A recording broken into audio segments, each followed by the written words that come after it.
guys were checking shoes last night to see if he was barefoot. Is that still the case? Is he barefoot? Because I know on Facebook somebody posted a picture of these could be his shoes, or is that so he is presumed to be barefoot at this point? What I can say is that his mom says all of his shoes are accounted for at the house. I'm not going to say that he's barefoot. All right.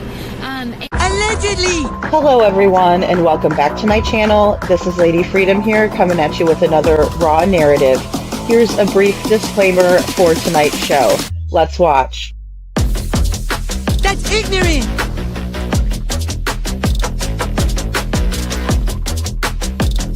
Allegedly, that's ignorant! Ignorant.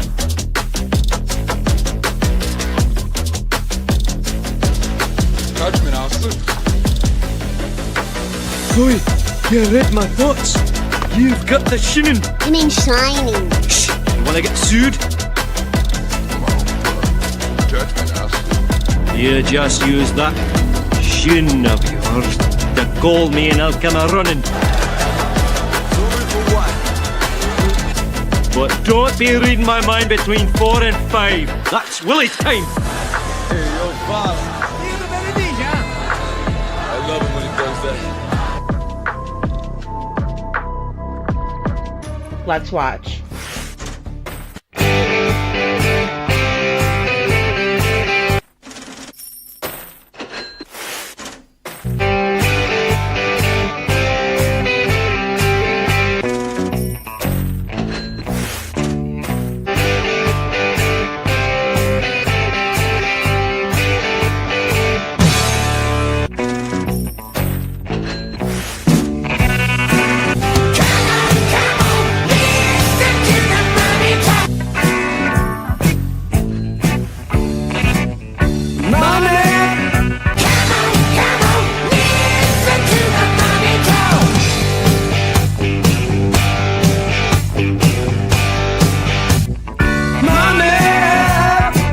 Don't get me back to good bullshit.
Hello everyone and welcome back to my channel. This is Lady Freedom here coming at you with another raw narrative. And I'm so great to see all you guys. Oh, thank you. Thank you so much, Hindsight. This is great opening always. Thank you. Thanks, Hindsight. I felt like that was a good one. Money is a good one for Hendersonville, Tennessee, because it seems like, you know, there's a lot of money flowing through there, changing hands for deeds done. So maybe dirty deeds done dirt cheap would be better. But starting off, you know, right away, giddy up, yeehaw. We got a mannequin. Welcome to Shackle Island, folks. You know, ride 'em cowboy. Yippee-ki-yay, motherfuckers, because we're going to Shackle Island tonight. Thank you. Thank you, Twists and Turns. You guys are awesome. So I'm not going to too much explain the thumbnail or my background tonight, but it's kind of like this way for the nut show, right? And that's how it's been. And so, oh, and I also wanted to say happy Independence Day to everybody. So I got my shirt on. It's like a Beavis and Butthead shirt. It's kind of funny. They're diving into the pool. I don't know if you can see both of them, but there you go. So, and happy Independence Day to everyone. I hope you all have a great day tomorrow. I won't be on tomorrow, but I will be Saturday, so July 5th. So I hope you guys all have a safe and happy holiday, and thank you to everybody that does such a great job to ensure our independence in America. Hey, Forever, Adam Forever 21, good to see you. And CC, SI Officer, good to see you. And Town Chat Cafe. Hey, BMW Coop, nice to see you. Oh, you'll have to leave a comment, BMW Coop, so I could give you a wrench. I think someone sent me your link. I wanted to say they did. Hi, Kai Kai, good to see you. Thank you for hitting that like, guys. Thanks so much for hitting the like. I really appreciate that. Hey, Megan Els, good to see you. Linda, good to see you. So thank you so much. You too. You have a happy 4th as well. Thank you. Let's see. Cinderella, good to see you, Cinderella. That's so nice. Yeah, absolutely, guys. And hello to everyone. Thanks for the reminder, Town Chat Cafe. Thank you to everyone that's in the bushes tonight. I really appreciate you being here. So originally, I was going back over some old interviews, and I wanted to kind of paint a picture for you all leading up to my theory, right? And I know it's kind of taking, a few days, but there's some things that I want to remind people of. And then also, when I take a fresh look at these interviews, I see more things that I didn't notice before, right? So it's really a good idea to go over them again. Just, I know that they're tough to listen to. Are they, Meg? I'm surprised nobody has over here. It's been raining though. Hey, show poodles. So, hey, Mama Marissa, good to see you. Thanks for being here. So, and thank you for everybody being here. Cece says, I will be no help with this. Megan knows I feel the same way, but I try. Yeah, we gotta keep order in the chat too. I have a little guy. But yeah, mods, just feel free. If somebody, says anything, I mean, guys, if you have an opinion, definitely share it, but just be respectful and just say it in a way where we can understand where you're coming from, at least. Like, I disagree with you because, at least, you know what I mean? You don't have to, Hey, Peggy. Hey, Bless. Good to see you. Yeah, so I mean, hey, Michelle Scott, we just be nice to each other. And Cinderella. And it's okay, Megan knows it's okay. Oh yeah. Yeah, we're all here. We are all here for the right reasons. And that's another thing too. I just want you guys to know that's part of what we're doing is a collective effort. It's not like we're in a competition to see who. It's not like a reality TV show where the first one to find Sebastian wins. It's like, what information can we all pull together and remind each other of to find him? That's the biggest thing, right? Because there's so much in this case. There were so many interviews. The one that I went over with Smiley was nearly 3 hours. And it's, literally torture listening to these people. And I pulled out some clips from that. And like I said, I want to paint a picture for you all so you understand where I'm coming from and why I might think the way that I'm thinking. And then I'm going to show you some things that might make you understand further. But I do want to put out as much of a timeline as I can. So what we did here is we started out, and please go watch the 2 previous lives, but we started out here in conversation about what could have happened to Sebastian starting on Sunday, right? And we went over the Texas Roadhouse lay of the land because Mr. and Mrs. E were kind enough to travel there and, go to the restaurant, give us a better idea and a better understanding of the layout of the restaurant even. There's a big room back there. I mean, definitely go check out the live and you'll see all of the details. one of the major details was that there were a couple of different places that Green Hoodie could have used the bathroom. That was one big takeaway for me. Also, the fencing around the area where the Texas Roadhouse is, and where the Texas Roadhouse is situated is back further into the shopping center, right? Which is all gated in for safety. Hey, perfectly imperfect boy mom. Good to see you. Good to see you. Good to see you. So yes, that's kind of what I wanted to do there. So here we are in Shackle Island. Welcome to Shackle Island. This is Sebastian's hometown or his area, right? Hey, Captain Jules, good to see you. Hey, Juicy Jules. Look, I got all the Jules in here tonight. Look at you guys. So yeah, that's where we're kind of leaving off now too. And then we also went over some of the missteps in law enforcement that were cited in a complaint. Hey, Mini Panthers, cited in a complaint, right? And that complaint we went over last night, and it was not becoming of any of the officers or any of the ways that we would expect them to be. So I kind of wanted to go back over Smiley's interview again, and it's not a lot, but it's just some key points that I picked up. But then I also unexpectedly picked up on something, and I want to know your thoughts on it, because I don't know if this phone call that interrupted Smiley's interview with the Proudfoots. And now, mind you, this was an impromptu interview. Smiley was in another chat and participating in another live stream at this time, and Proudfoot pulls her out, and he comes up on her panel clapping, being extremely rude. Katie says, he's not clapping, y'all. He's not clapping. And then, Chris Proudfoot goes on and says, oh, yeah, I'm at work and the guys in the back are clapping, ha, ha, ha. No, they weren't. He was clapping. He was angry.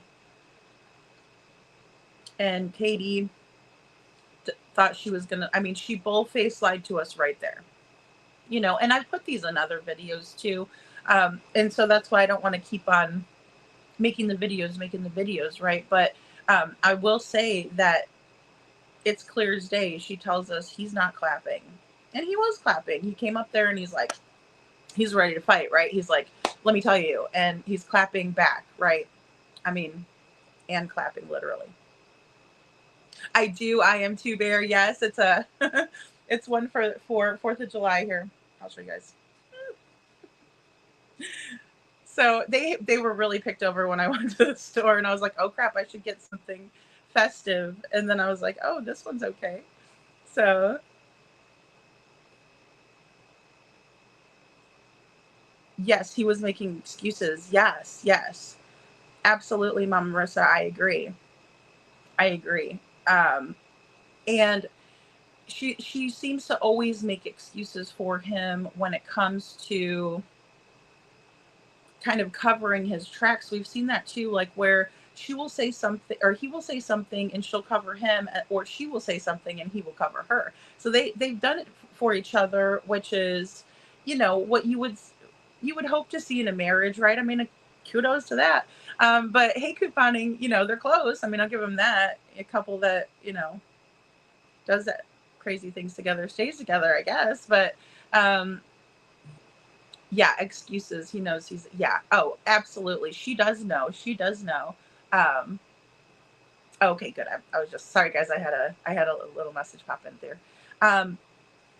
So I want to kind of get into that tonight, and there's a lot of little other nuances that we'll talk about involving, kind of the town and what we've seen from a lot of the different YouTubers that were involved, because I have a feeling that there wasn't a flip in this situation. I strongly feel now, based on this comment and the situation that happens on Smiley's Live, that there very well may be interference that was played. And I know it's, you run interference, but they're playing, right? They're playing games. They're playing with us. They think we're stupid. We're not local. They are. It's their town. and you locals tell me how you feel. Yeah, pig numbers. Yeah. Well, he likes to wear the pig fest shirt. I didn't get that. He was actually wearing it in this photo that I have. But yeah, they've been playing a lot of games, and it's not just one of them. It's several of them, right? Where it's like, let's get information, let's put out misinformation, and then people think we know everything because we live here, which is not always the truth, right? I mean, it's going to be a situation where if you live there, of course, you're going to know the area. If you grew up there, you're going to know the area very well, and quite possibly that's all you know. And so it's something that I think needs to be explored. And even with the threats that I received, there was a local there. He has a channel on here, and I've reviewed him before, quite respectfully, I might add. Called Elevated Truth, and he just sent my stalker $180 that somebody told me about on a live stream. And I'm like, what are these locals doing? Like, it's really weird, guys. And I felt like I should speak up about it. There's other instances that I don't even feel comfortable talking about that are super creepy, but nevertheless, we have a mannequin. When you first come into Shackle Island, there's a mannequin. He's chilling in the window. It's kind of weird.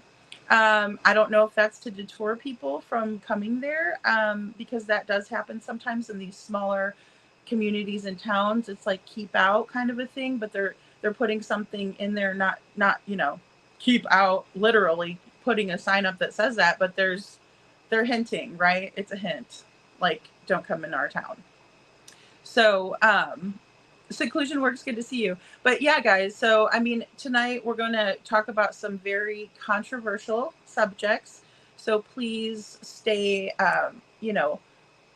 stay positive and focused on what we're doing in terms of looking objectively at a place, and be kind to people, right? I'm not trying to put the hammer down on the town, but there's certain individuals on YouTube that have created a literal circus. I mean, it's something that we can take pieces from and replay it and analyze, and it's there's some semblance of a positive effect that it may have. I will admit that, because we're going to get into the comfortability of Mr. Proudfoot when he is on a panel with Smiley versus a panel of the media, right? Or interviews with the media. He's completely different. Completely different. And so is Katie. So let's go ahead, and I'm just going to play this first one for you guys.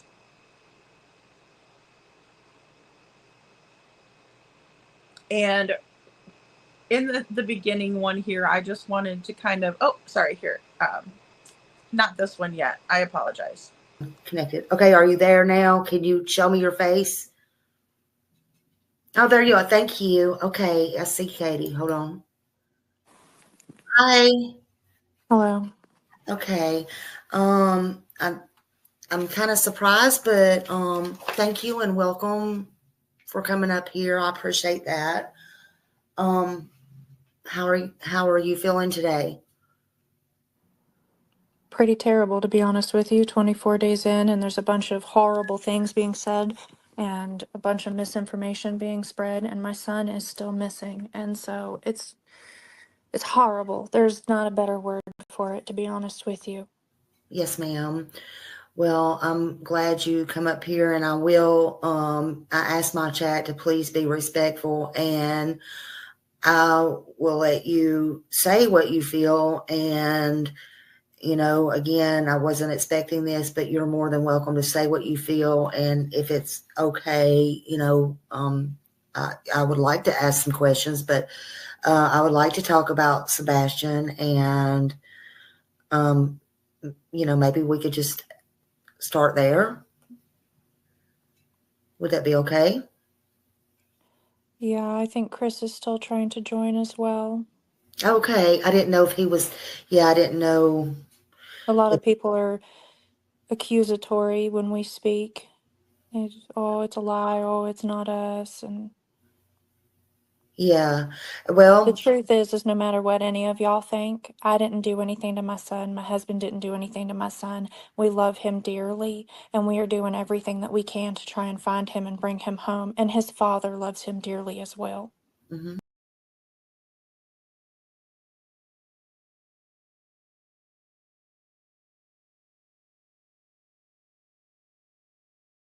Okay, guys, here's the part that I was looking for. So right here, I just kind of want to show, this is where in the beginning we see the, they get the rolls at the table first thing. That's what the host brings over along to the table. And then here's Sebastian, and he's eating. We talked about this last night. Just kind of the demeanor at the table is not something that you would typically see. I understand they had a long day and they're probably both tired, but there's a certain point in this video where Katie starts kind of telling Sebastian why, right? Like she's holding her hand out and up, and it looks like she's asking him why.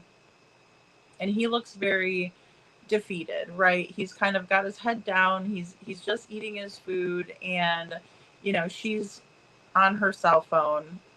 Prior to this, that I didn't put in the video, he asked to play with the black computer that's sitting on the table, because there's games on it, but she said she didn't let him. She just gave him a menu. So I guess he was just to sit there and eat and nothing else, because that's what it seems like to me, just kind of watching the two of them there. So, and that's going to be the first video. A lot to unpack. And again, just to set the context up, Smiley was on another live altogether, and she was told that Chris was ready to do an interview right now, right? So he goes over there and talks with Smiley. I heard Betty say dum-dums and it grew on me. Dum-dums. That's funny. Yeah, so when Katie comes onto the show, she is not like she was in the interviews prior, right? When she was on Duchess for the Missing, she was very quiet and withdrawn. She was very sweet and, had the really heavy accent, right? Like a kind of a country accent, right? But then we see her change when she's in front of Holly Thompson, and we even see her crying and then laughing and going back and forth through emotions, right? And then the rocking back and forth. And then, of course, we didn't catch any body language or anything off of the Only Hands interview except for the tapping and the stroking of Chris's arm. Chris was tapping, she was stroking his arm. So this interview, she comes up and she has a petulant attitude, in my opinion. She's just kind of like, hello. Oh, okay, yeah. Well, everybody thinks we're liars. Well, you did lie. Like, you spent at least 3 hours on the first interview, which was Duchess for the Missing, lying your ass off and fake crying. People were pissed. And then you get on and act the way you did in the next two. I already explained it. So, I mean, that's what we're going to see, right? And that's how we're going to feel about it. It's kind of a general consensus that it was really weird. And even people in the very beginning were side-eyeing Katie in the town. So this is 24 days in, and the first thing that Katie says is that people are saying horrible things and that there's misinformation out there. But we all know, who've been following the case, that Katie herself put out tons of misinformation. Tons and tons of it, right? She was telling us the wrong information about Sebastian's weight. She was telling us the wrong information about what Sebastian was wearing that night. I mean, just on and on and on, there was misinformation.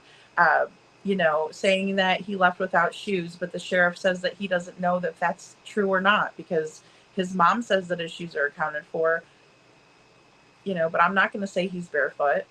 So the sheriff didn't even really believe her. Let's be honest. I mean, it's very apparent by his statement that he didn't believe Katie. So And then she says, my son is still missing, right? So two things before that were more important to her than Sebastian. Horrible things being said and other people putting out misinformation, so really odd. And then Smiley, her demeanor, is very kind and inviting, and her tone is low, right? She's like, hey, Katie, how are you? She's talking to the mother of a missing child. So, of course, she's going to be, compassionate. And I appreciated that. So then we have talk about Sebastian, then we have Smiley bringing up, well, let's start by talking about Sebastian. Is that all right with you? Is that okay? What else would you want to talk about? And other mothers of missing children do not need to be prompted in this way. They don't. They come on there, and the first thing should be, my son is still missing, not horrible things are being set up, and misinformation. No, ma'am. Especially not when you put the misinformation out first. It doesn't work that way. It just doesn't work that way. And then I think Katie may have been stalling for Chris in that moment. And the reason I think this is because,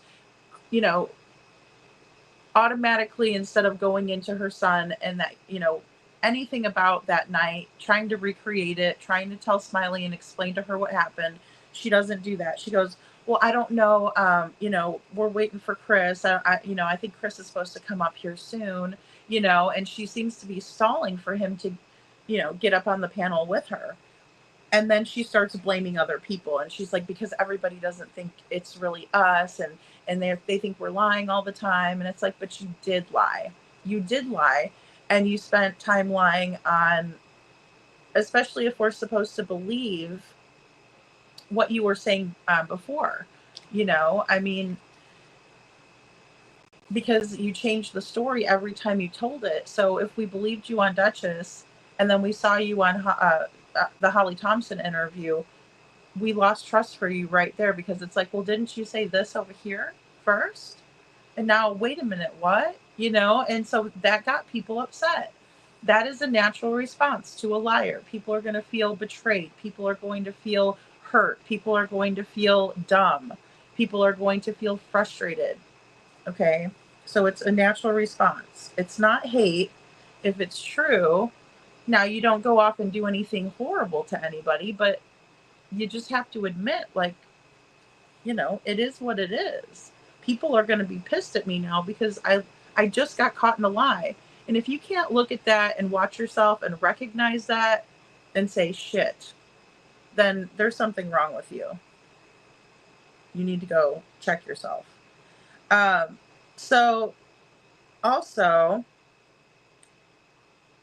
she talks about how she didn't do anything to Sebastian, right? I didn't do anything to my son. My husband didn't do anything to my son.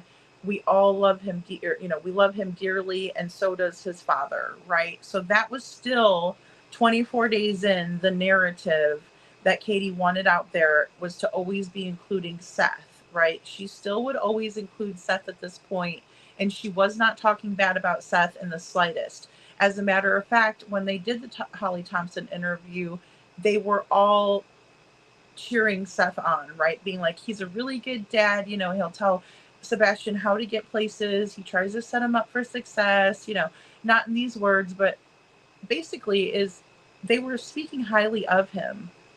And, hey, Sasha, good to see you. Hey, Jules, we got all the Juleses in here. Said he's a loving father. Thank you, Jules Callie. Yeah, absolutely. Said he's a lovely father, and all of that, right? And so with that being said, it's kind of odd how things turned after this interview, but I'm not upset at the way Seth's view might have changed, because let's be honest, we have to remember that later in this interview, Sebastian is basically, it's like his story is being told by Chris Proudfoot, and Chris Proudfoot doesn't realize how bad it sounds, right? So Sebastian is the brunt of everything, and it looks really, really bad, right? And we're not going to listen to it again. I can't. I mean, I've put it, guys, I've done it in slow motion. I've done it all, the belting, the toys being thrown in the trash. There's a small portion of the toys being thrown in the trash that I want to focus on here, but it's a small clip and it's not near as what he really, all of what he said, right? But there's a certain piece in there that I found today and I thought, oh, that's interesting. So I wanted to share it with you guys. But we absolutely see the story unfolding. Mr. Chris, Sebastian doesn't call me father. He doesn't call me dad. He calls me Mr. Chris. As long as he doesn't call me late for dinner, because that ain't happening. And he's a ho-ho. He thinks he's so funny. And he's not. He's really a doofus, in my opinion. Hey, Detroit Rock City. He's a doofus. He's a goofus. And it's like, ho, yeah. No. How about no? No. You're not funny. You're not in the spotlight. There was another part in this interview that I'm not playing, but he was going on and on about if it's about my son and you're making profit off of my son. And I just wanted to I was in the pool. I wanted to just drop my phone in the pool and walk away because he was so annoying and telling everybody that's his son. No. And you didn't treat him that way either. Because heaven forbid you did have your own son. I hope to God that doesn't happen, because just the ideals are totally messed up,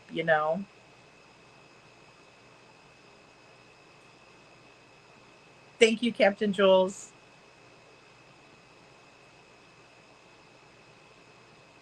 Thank you. Thanks, Detroit Rock City, for hitting that like button. Yeah, always trying to take the victim card. Yeah, and it's not, it's not hatred really. It's more, I think, of frustration. I don't think most people that look at Sebastian's case, or even the ones of those of us who are very involved in it, would sit back and be like, I just want something horrible to happen to to his mother. No, that's not it. We're just so frustrated and we're like, where is Sebastian? You have to know where he is. You were with him last, She said something else like, when Smiley said, what would you have done differently? And she said, I would have slept outside his door. And I watched that on Shay's Safe Place today. And I was like, wow, I would have slept outside the door. So she was definitely pushing that narrative that Sebastian walked off on his own.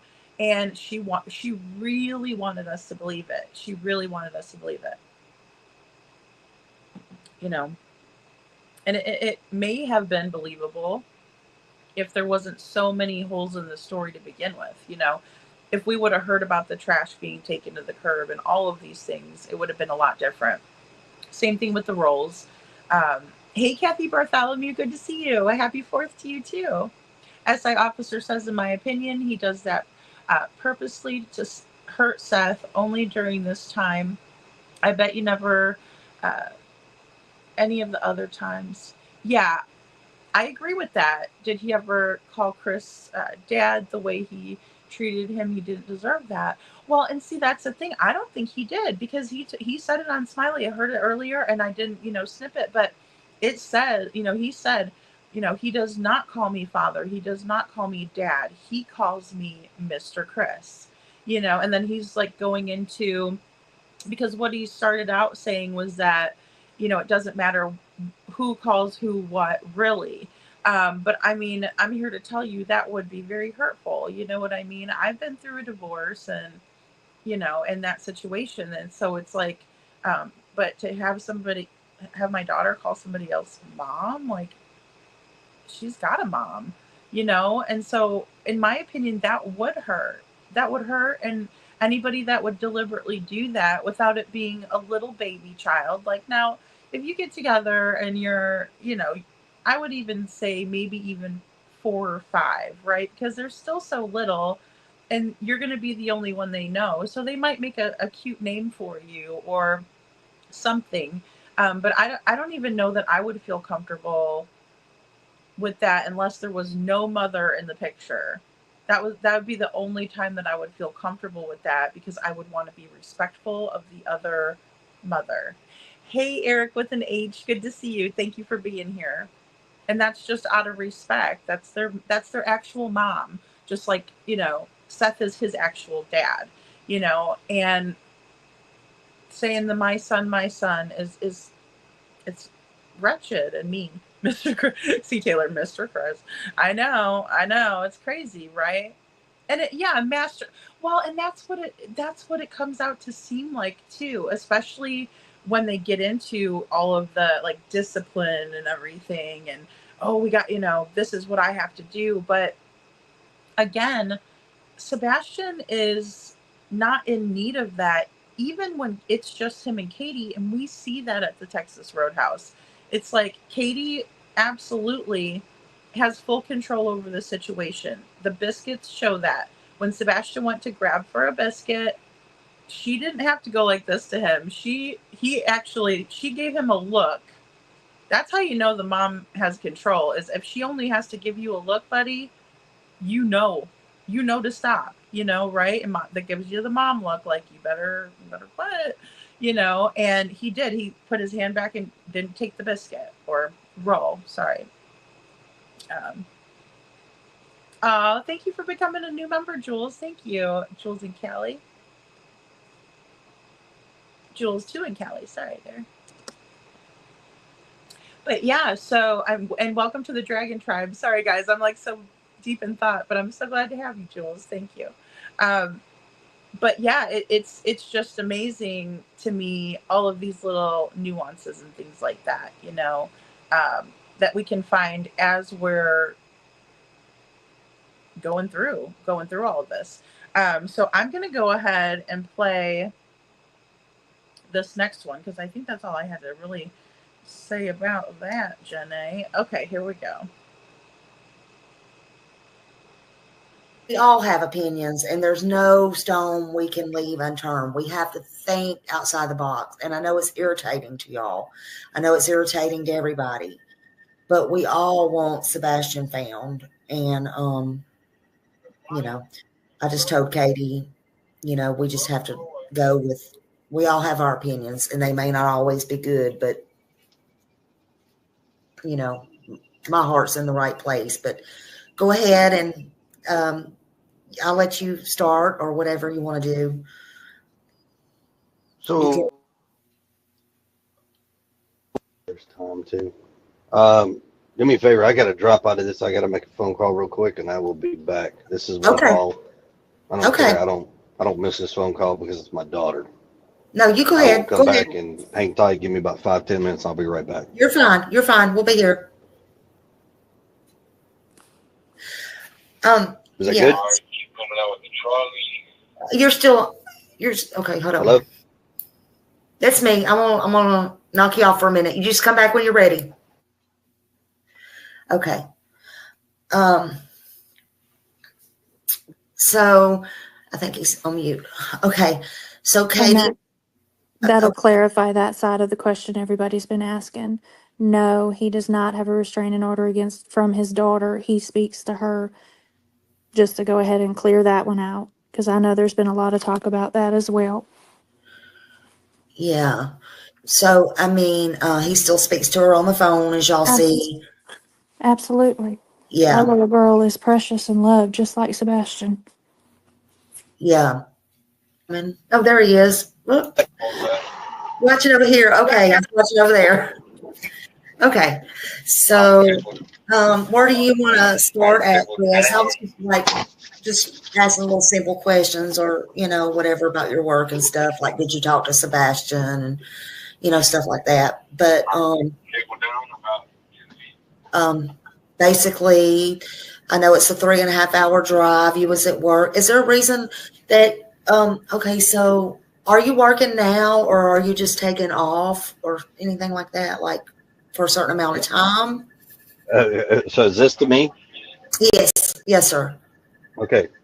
So are you asking me that, or is one of your people? No, I'm asking you that. I just wondered. Okay. Like, if you, I was just wondering, like, if you, like, are you,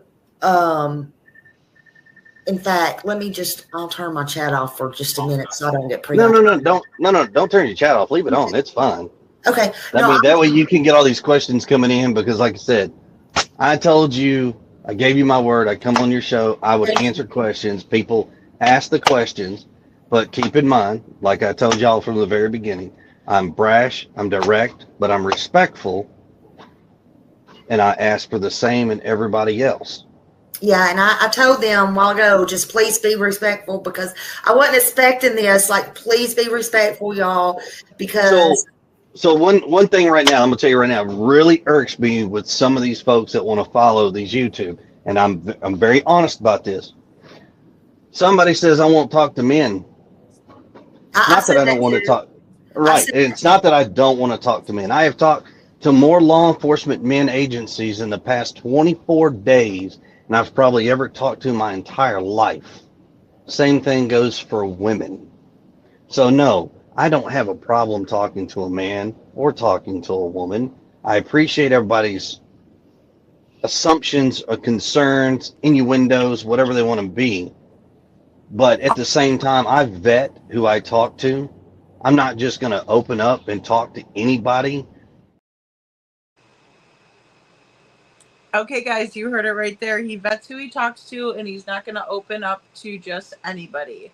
And we know, or maybe some of you don't know, but it's been pretty common knowledge that Terry Lynn has been, very close with the Proudfoot family going back, a while, right? She grew up in the area. So again, Smiley's demeanor, backing up here just a second, is very, very calm and kind and caring, right? And she says, we all want Sebastian to be found.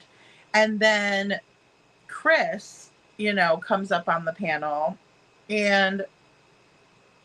or he may have already even been up there, but he didn't speak yet. And he goes, and then he stops and he's getting an incoming call. And he says it's his daughter, but it's not. And we find that out later on, that it's actually Terry Lynn calling him while he's on the panel with Smiley. And instead, and I for the life of me couldn't understand why a man would leave his wife on a panel for a local YouTuber to talk to her and say that it was his daughter. For the longest time, I couldn't understand that. And so I kind of put two and two together here, and I'd love to know what you think. But, he says that it's his daughter calling, and I feel like Terry Lynn might have called him to set this alibi up. Like, we're going to clarify this. We're going to clarify, sorry, not an alibi necessarily, but to clarify things. We're going to clear that out because immediately after this phone call came in, and he almost got caught.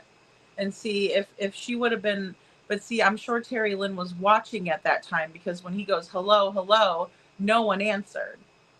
No one answered at all.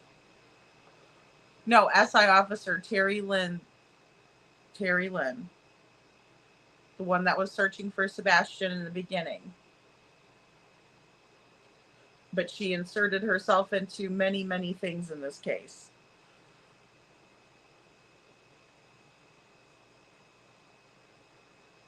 So, no, I'm speaking of Terry Lynn.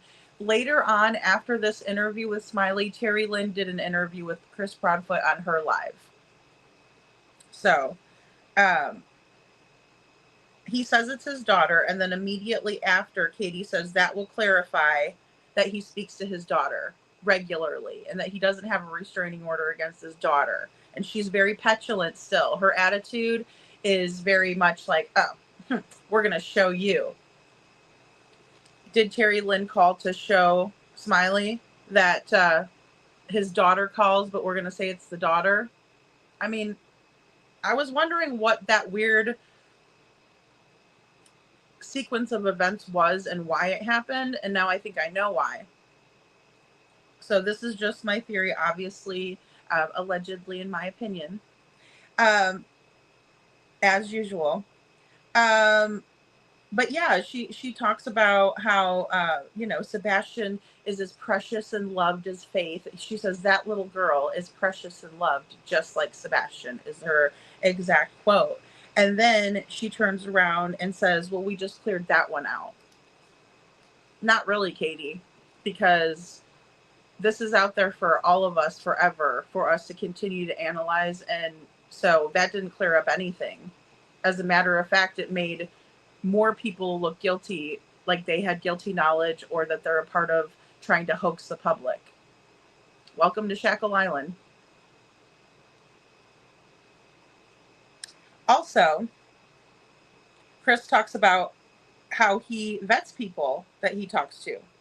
So he comes up back on the panel and he is raging mad, right? He doesn't seem like he is, just gotten off the phone with his sweet little daughter, Faith, and she's saying, hi, Daddy, how are you? Or hi, Mr. Chris, or, I miss you, Mr. Chris, or whatever she freaking calls him. I guess she calls him Dad too. He never specified that. She said that what he said to Smiley was that she calls the other guy her dad. So either way, you would think he would be a little bit softer just getting off the phone with his daughter, but not Chris. No, he comes up there clapping, rude. And then Smiley's like, hey, I've been talking with Katie and I told her I just want Sebastian to be found. And, da-da-da. She's being very calm and nice and sweet like she is, with him. And he says, oh, is this for me? Oh, what? Is this, are you talking to me? Oh, is that a question for me from you, or is that from your chat? And then Smiley's like, oh, okay, well, hey, I'll turn my chat off, no big deal. And he's just like completely angry. Like he is completely going off. Mama Risa, that is a guy that is in the background at his job site. So while he was on the panel with Smiley, he was at his job site somewhere. I don't even know where, but you could hear like beep, beep, beep in the background, of like the big machinery backing up. You could hear people coming through on the radio. And so that's one of the guys that is coming through over his radio. He didn't know that he was still on the live when he answered. So he's like, hello, hello. And then they ended up, Smiley was like, oh, I'll mute this, because she knew it was a private conversation that was about to be had. And so she was being, again, courteous and respectful, like Chris is not. And, said, hey, I'll mute you, that way if you don't realize that you're still on the panel, then we're not going to be able to hear your conversation, kind of a thing. But I found that to be very interesting, to say the least. Jules says, in my opinion, he sounds like alcohol. And, I don't know. He was in a crane, apparently. So, hi, Gypsy. Good to see you. Couponing says, in my opinion, it didn't sound like a girl's voice. Yeah, no, it wasn't a girl's voice. It was not a girl's voice. Terry Lynn was still she was watching Smiley's live, and she wasn't going to say hello when he was saying hello. That was some of the other workers that were coming through on Chris's like CB or radio that he had in there.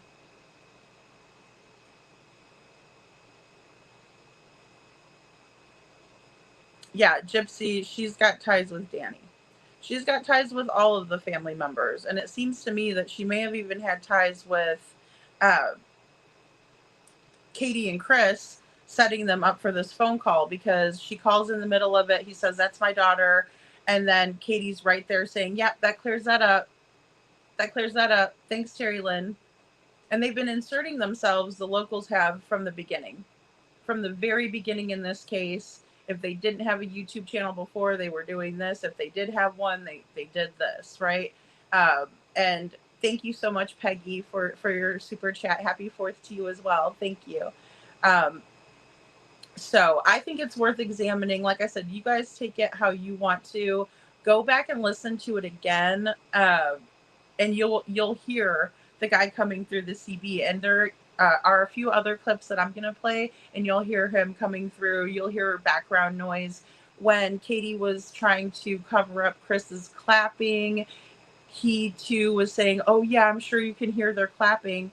How can someone hear their clapping down there? Because they're not going to be clapping out over the radio because of what you're saying, unless they're listening to you on YouTube down where they're at, right? Because he's up in the crane. So again, I'm not stupid, and I know you guys aren't either. So, but yeah, definitely go back and listen to it if you have any doubts. And he was pissed. Seclusion Works. He came back. He was mad as hell, and it just doesn't seem like a normal response. And I understand that Chris doesn't give us the most normal response, but well, you know, Gypsy, and I get it. Like, I'm going to tell you right now, a good friend will hold you accountable. A good friend will be like, hey, what you're doing isn't good. You know, you're going to hurt yourself.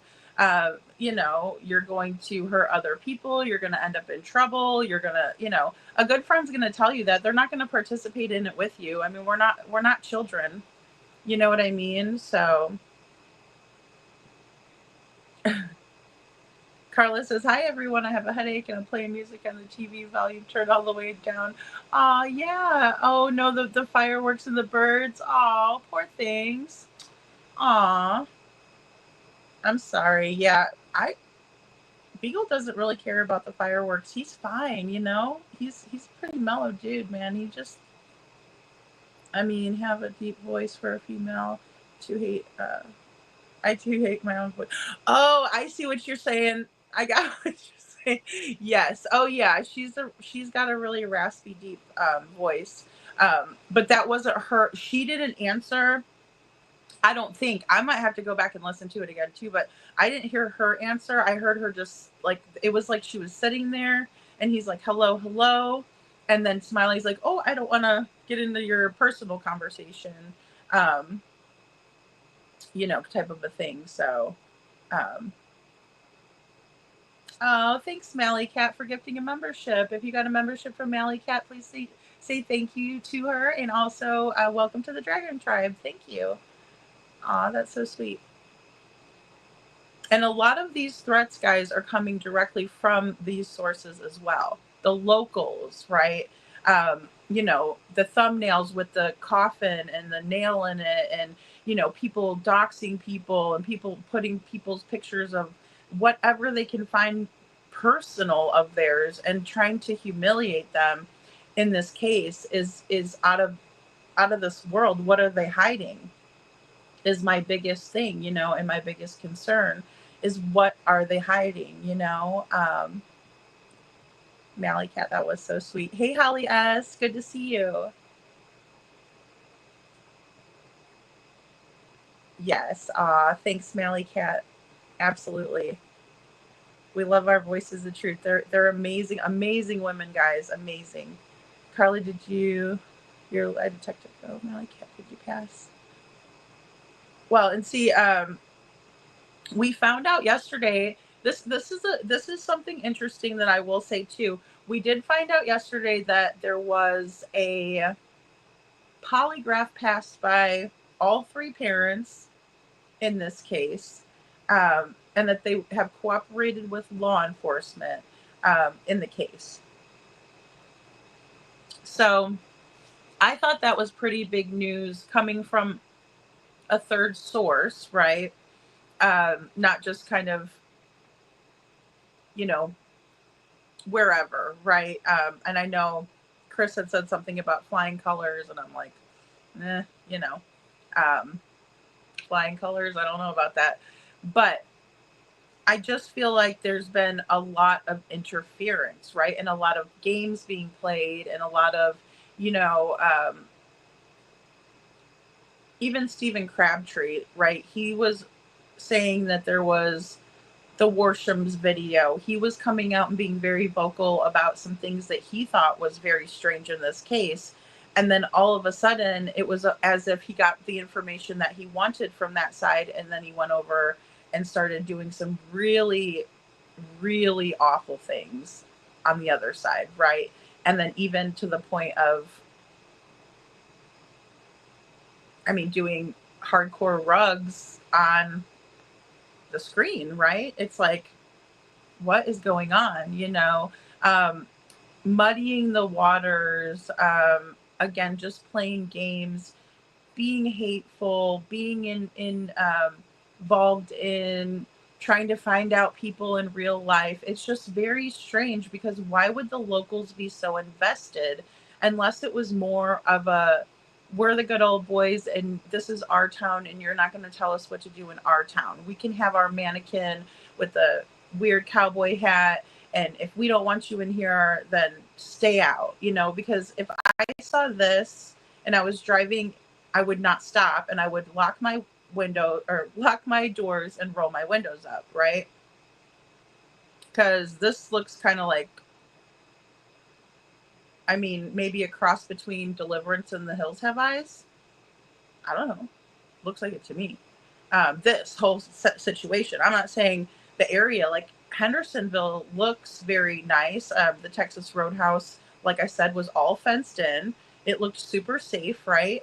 But like this, coming into this is like, ooh, I don't know. Like it's a little scary. It's a little more than scary. And it kind of just gives me like the keep out vibe without saying keep out. You know, I don't know. It's weird.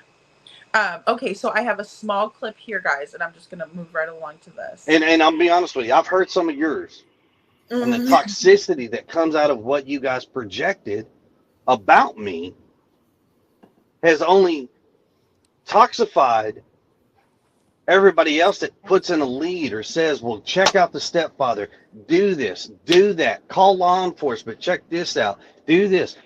You take a body, every time something gets reported, a body comes away from the investigation to vet because they are required to do so. And it sucks because the same answers are the same across the board. Why they won't come out and tell in the public eye, hey, all three parents have been completely vetted. All three parents have been, you know, questioned. All of this. Why they won't come out and say it? I understand to a point. I do. But it sucks at the same time because it's extremely hurtful that we, me, my wife, and Seth have to live in this life, even when this is over. However it ends, we have to live this life, not everybody else. Quite frankly, Sebastian's going to find out what everybody's been saying about his parents, and I can't even imagine how distraught he's going to be, but we have to find him. I mean, and it sucks. Yeah, you have to find him. Okay, so again, guys, this is the interview. I mean, and I wasn't far into the interview. I didn't skip a whole bunch to get to this part. This is right off the bat in the beginning, where we have the parents just whining about themselves, blaming the public. Why won't law enforcement just come out and clear us already? It's been 24 days. You know, you're taking bodies away from the investigation when you tell them about us, you know, because they're required to vet and investigate. Well, if you guys knew or felt strongly that they are required to vet and investigate leads, then why are you not upset that they haven't been vetting and investigating leads? Because obviously Seth told us that, right? And I haven't heard any outrage. I haven't heard any of their creators coming out and saying, you know, I can't believe that they're not going to vet a lead, right? Or what is going on here? It's like being stuck in the Twilight Zone. It's very bizarre. You know, just as bizarre as the mannequin in the window. Where's the accent, Katie? I know it's gone now, right, Holly S? It's like, what in the world just happened? You know, and she's very, you know, just matter of fact, yeah. Yeah. You know what I mean? It's very odd. It's very odd.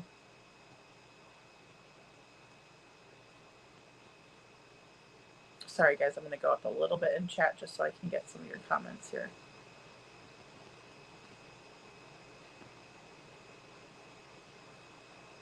Jules, Captain Jules says, "Lady, well, apparently I'm being interrogated by the military. I'm in trouble." Oh no, but I have no idea where the rumor came from.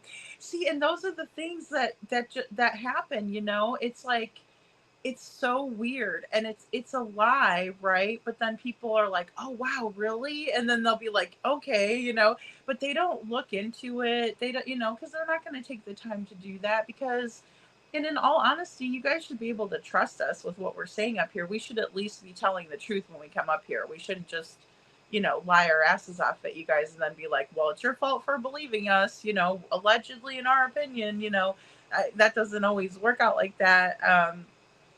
But and I mean, obviously when it's speculative and you say, you know, this is all speculation, we kind of understand that anyway.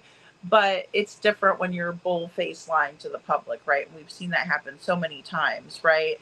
um and you know, again, Chris talking about how all three parents were vetted, and then he goes into how it's extremely hurtful.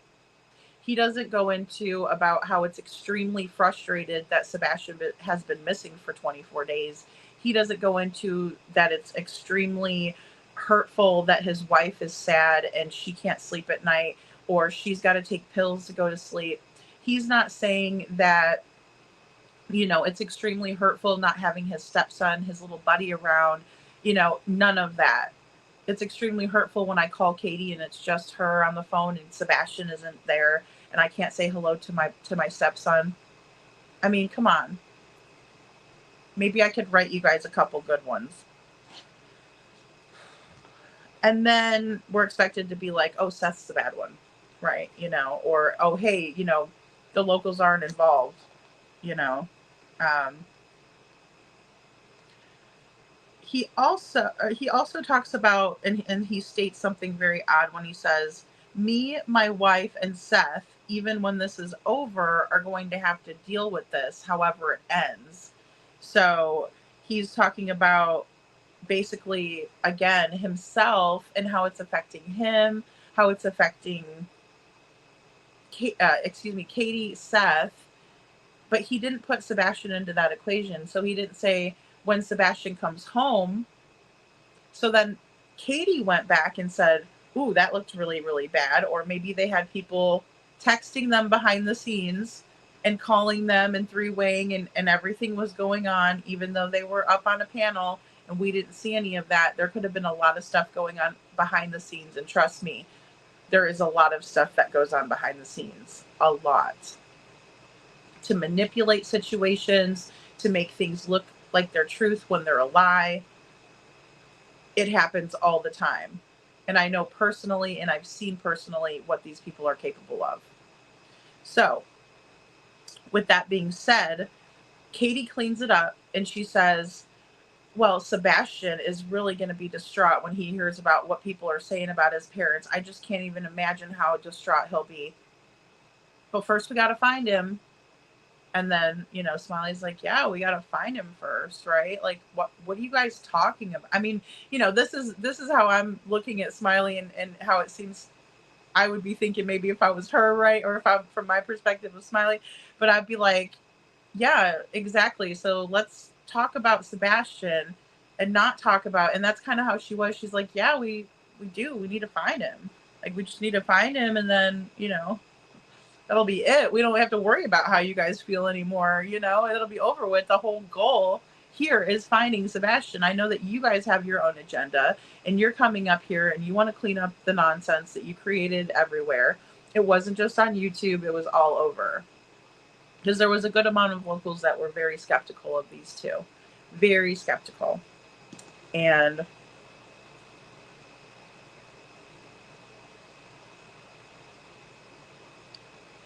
right there it is. Pink Panther neck grip. Sasha. Melly Cat says, "Carla, I missed last night's live. It's all good." Yeah, I'm so glad you're here, Melly Cat. Well, Miss Sharon says I can't see through all the mudslinging, right? KP and Step Monster. I know, I know. It's like, I mean, and I'm not going to say that people weren't probably being rude to them. I mean, I will give them that much because that much can be, you know, we can surmise that much that they're probably not having a great time. A lot of people are side eyeing them, especially like the neighbors that may have heard some of the commotion that was going on at the house. They're going to be like, well, oh gosh, their kid's missing. They might not be, if it was as bad as they say it was, and they might not be surprised. They might be like, oh my, I knew something bad was going to happen. Or whoever called CPS, they were probably like, yeah, damn, I mean, they had to have been 5 reports, and then with the counselor.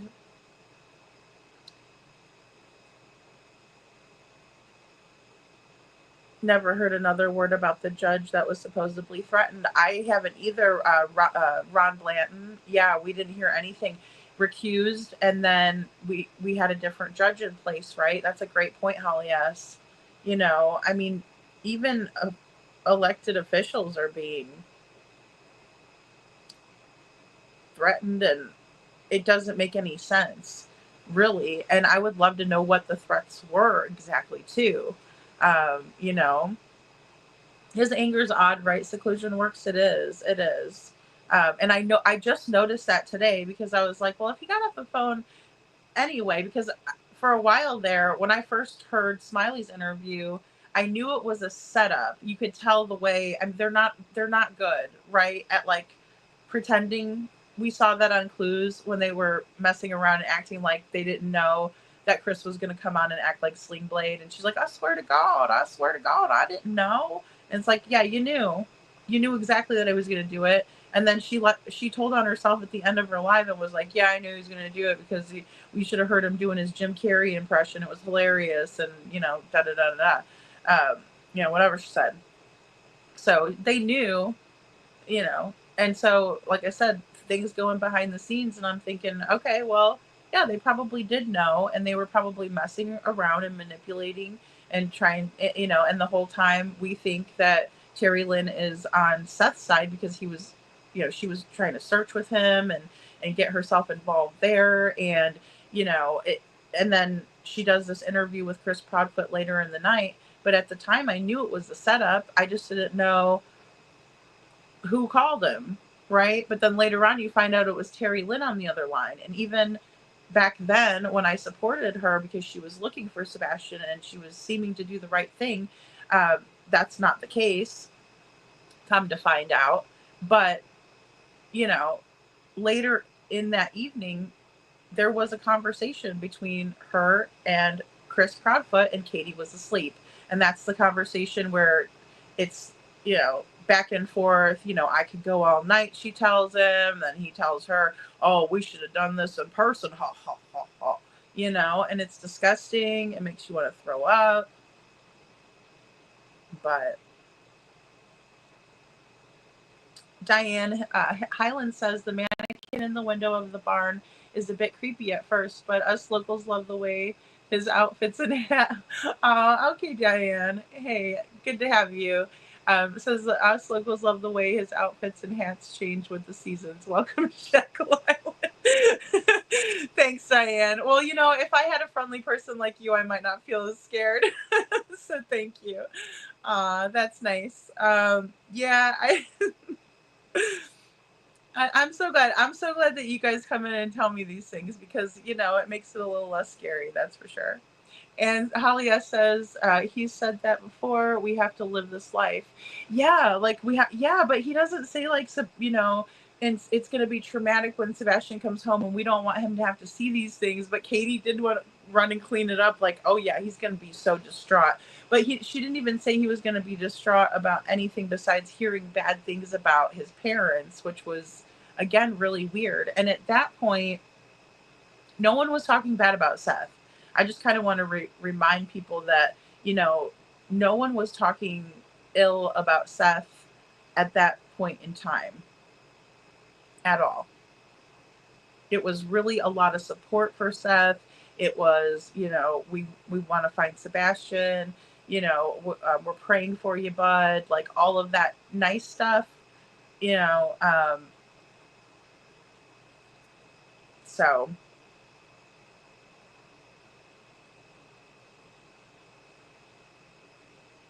still not cleared CP in my opinion. Well, and you know, Jules to Callie, yeah, no, and there, I don't think that they have cleared Chris or Katie, but I would think if they cleared anybody, if Chris wasn't there at all, then he would probably be the cleared as well. You know, like if he was in Memphis that night and he was exactly there all night long, then they probably would have. And I think that they would have cleared like someone, but I think with the case being so high profile, maybe they're not clearing anyone because they don't want to tip anyone off. So I've always thought that sort of, especially after Seth produced his receipts and then Chris and Katie haven't, produced any of their receipts, you know. And even the, I guess you could call him a PI. I don't know what he did, but, you know, even SF Investigates, he didn't come up with an alibi or show anything to help Chris or Katie at all. As a matter of fact, he hurt the case in their favor, in my opinion.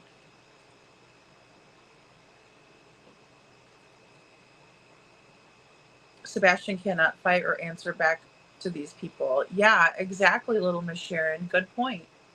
Great point. And, you know, it's really, really sad. It's really sad. And that's why I think it's really important to keep reiterating these things and going over this, because I think that they would love nothing more for us to just go on to other stories. And trust me, you know, I have been following Jack and Lily. I have been following the three beautiful girls, the Decker sisters. I have definitely been following the case with Claire.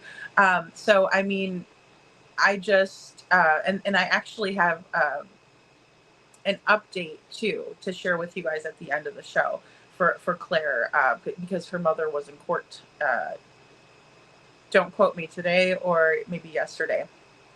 So, but I think it's so important for us to keep Sebastian in the forefront, because there's so much more to get into and there's so much more to know and to see for ourselves. That way we can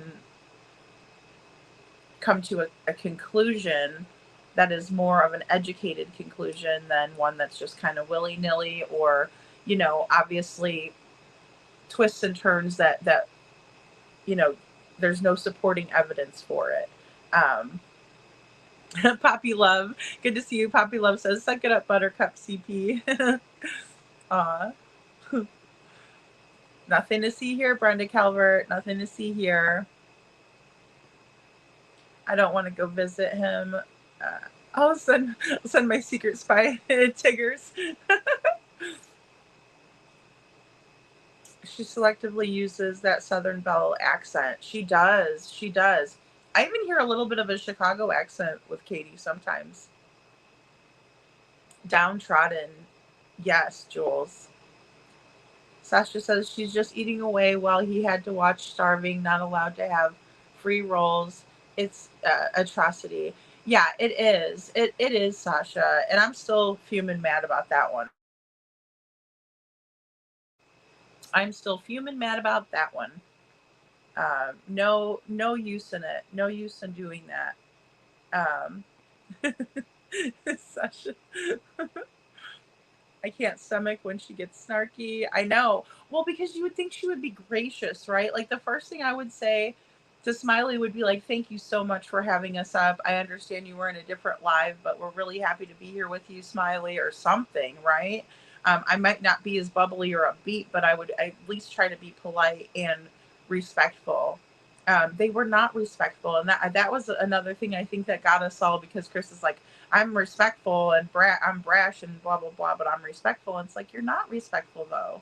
You're condescending, and your narcissism is the wall that stops you from being able to see that or being self-aware enough to understand why other people perceive you the way that they do.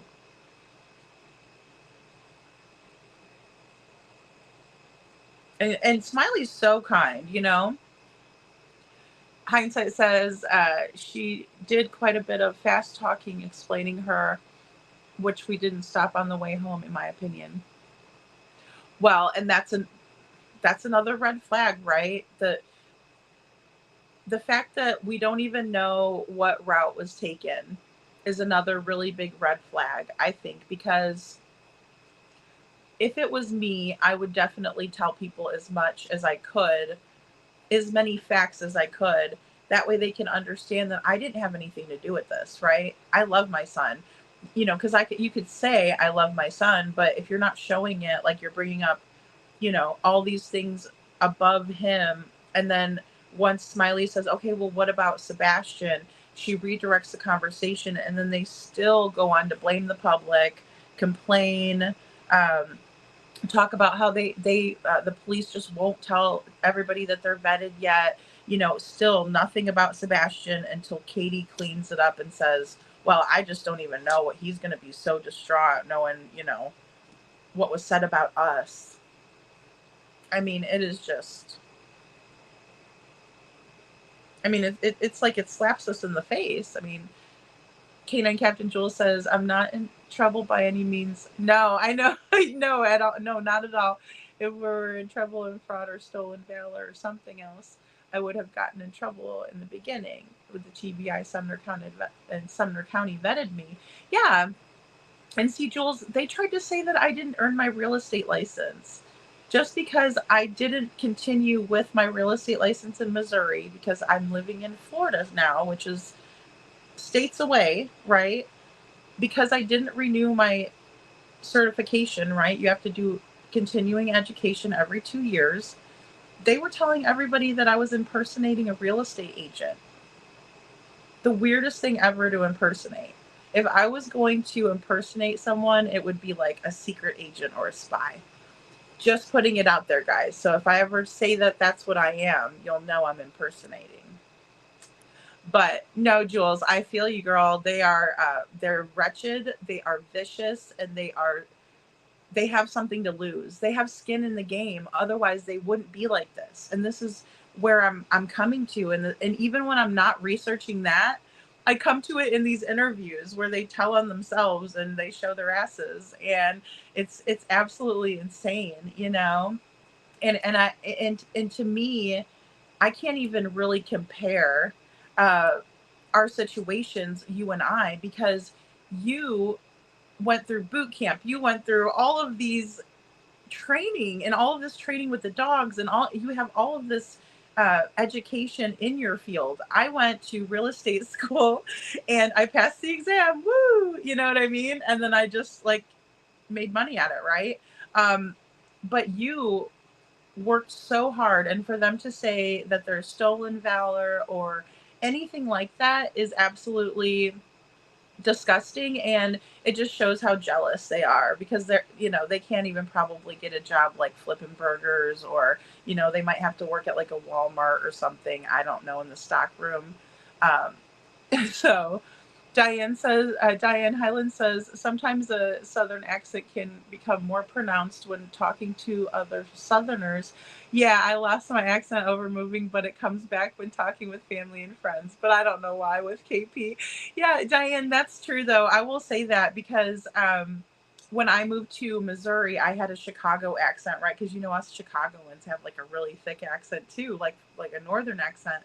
And then I was in Missouri for quite a while.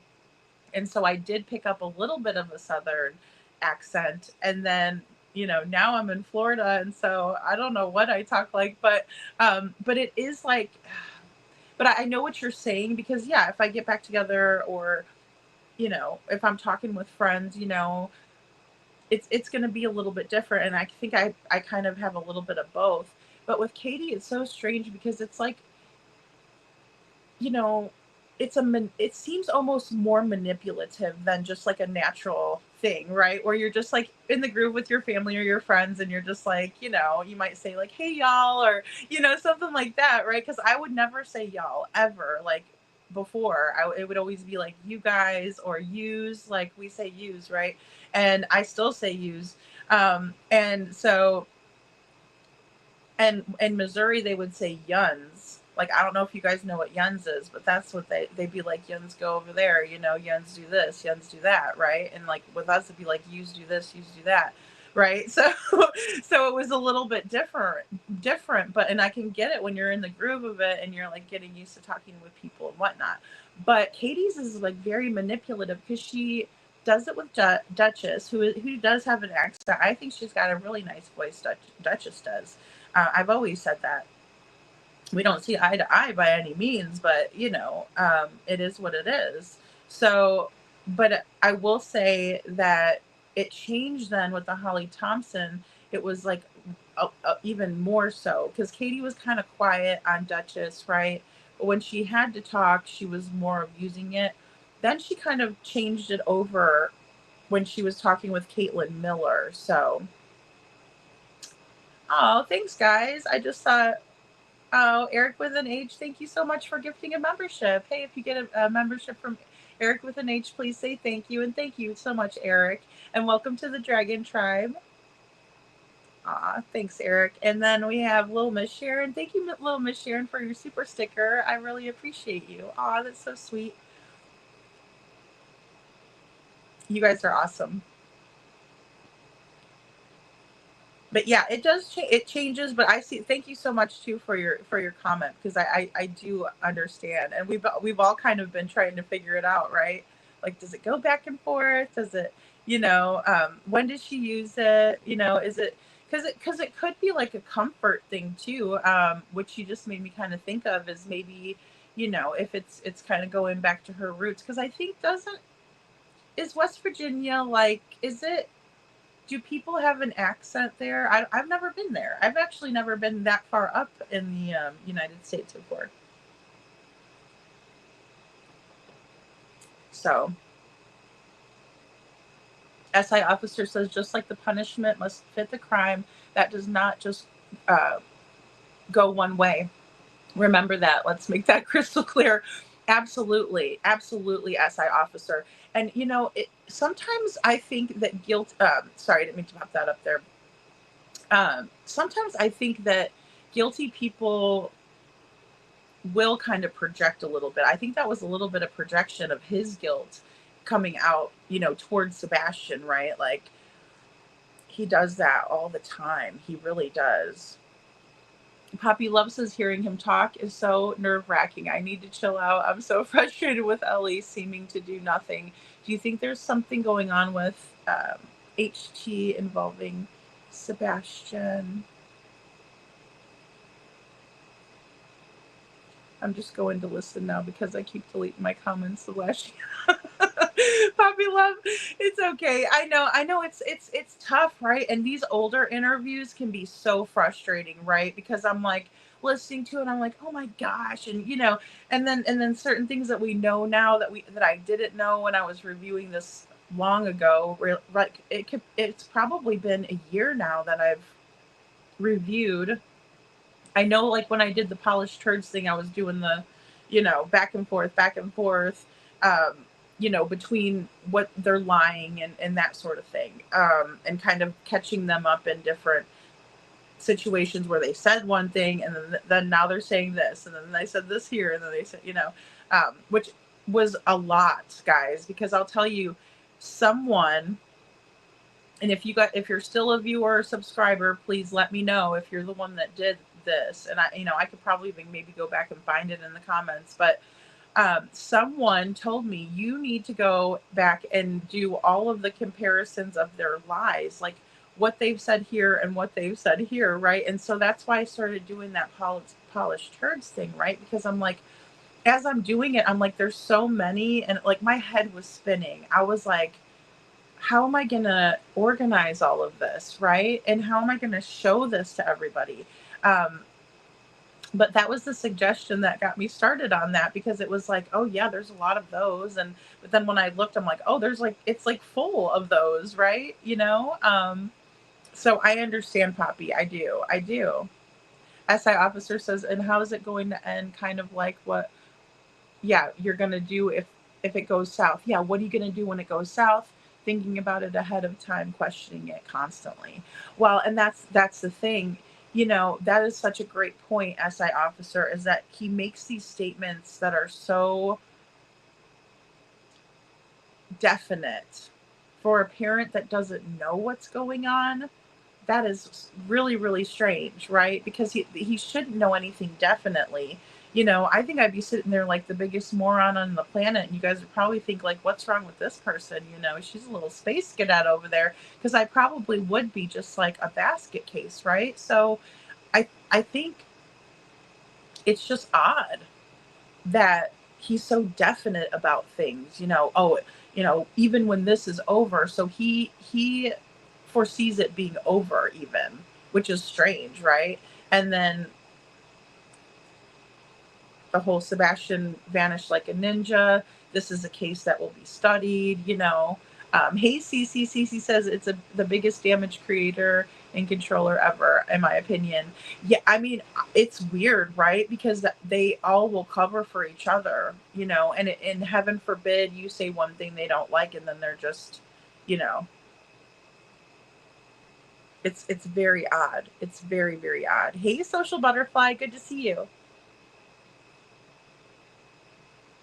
Did we make you laugh over here, Seclusion Works? I'm so sorry, honey. I'm sorry you're having a bad time.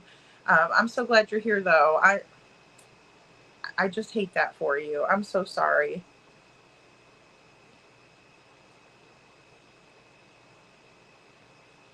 Well, Miss Sharon says, let's put it out there. Is there anyone who would like to step forward and say nice things about KP and Step Monster? Anyone? Bueller, right? Oh, man. I mean, I thought maybe her demeanor was a little bit different, right? Because, I mean, you do hear her, like, being bubbly when she's on the panel with QB, and so you kind of see a little bit of a different side. Yeah, I don't know. It's hard. It's hard at this time. The roles really push me over the edge, I have to say. I do, Social Butterfly says, I reckon they missed evidence in the home. Yeah, I think so too. And that would be the skin in the game for law enforcement. And I think that's what it is. Like, I don't think, because even, okay, I saw this, from At Night when I was going through, and I'm like, what should I kind of delete? I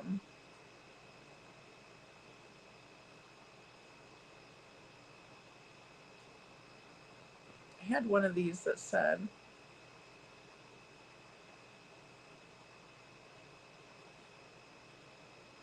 something. Sorry, I wanted to find it, and I might have even deleted it. They're just talking about here how they're gonna, they're gonna take illegal action if something doesn't happen, soon enough. I mean, they talk about the misinformation crisis. I might have gotten rid of that one. I'm sorry, guys. I thought maybe I still had it in there.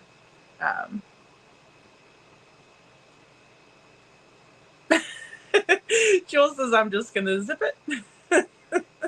Exhibit A. Yeah, it is weird. Brenda says, that's weird AF. Seclusion Works says, I thought I was weird building a model of a mitochondrial structure. These people are weirder than me. Well, it depends on what it's for. But, it does make it less scary that I know that there's that it's kind of like a festive, inviting. It's not just to keep people out, because I was thinking, oh no, they don't want anybody to come into the town, welcome to Shackle Island, but then but then we have our local in here telling us, Diane, she says, no, don't worry, it's not that. Okay, so again, Diane says, Beach High School senior class painted the mural on the mannequin barn, by the way. Is it so they painted the Welcome to Shackle Island? Diane, they did? That's cool. Well, and you can't see it in this picture because I cropped it, but on the other side of the barn, there is like two doors, right? Like big rectangles, and then there's big B on them for Buccaneers, right? Because that's their mascot is the Buccaneers, isn't it, or something? Am I getting that right? But yeah, there's like two B's that are for like the high school, so that makes sense. That makes a lot of sense, Diane. And I cropped it out for this purpose, right? Because I wanted to fit. This is terrible, because I wanted to fit the mannequin, closer view of him so people could see like that he was wearing, because it looks like in the top view that he's wearing, and I probably should be going this way, sorry, they're reversed, but he's wearing like, it looks like a ball cap in one, but when you get closer it's definitely a cowboy hat. So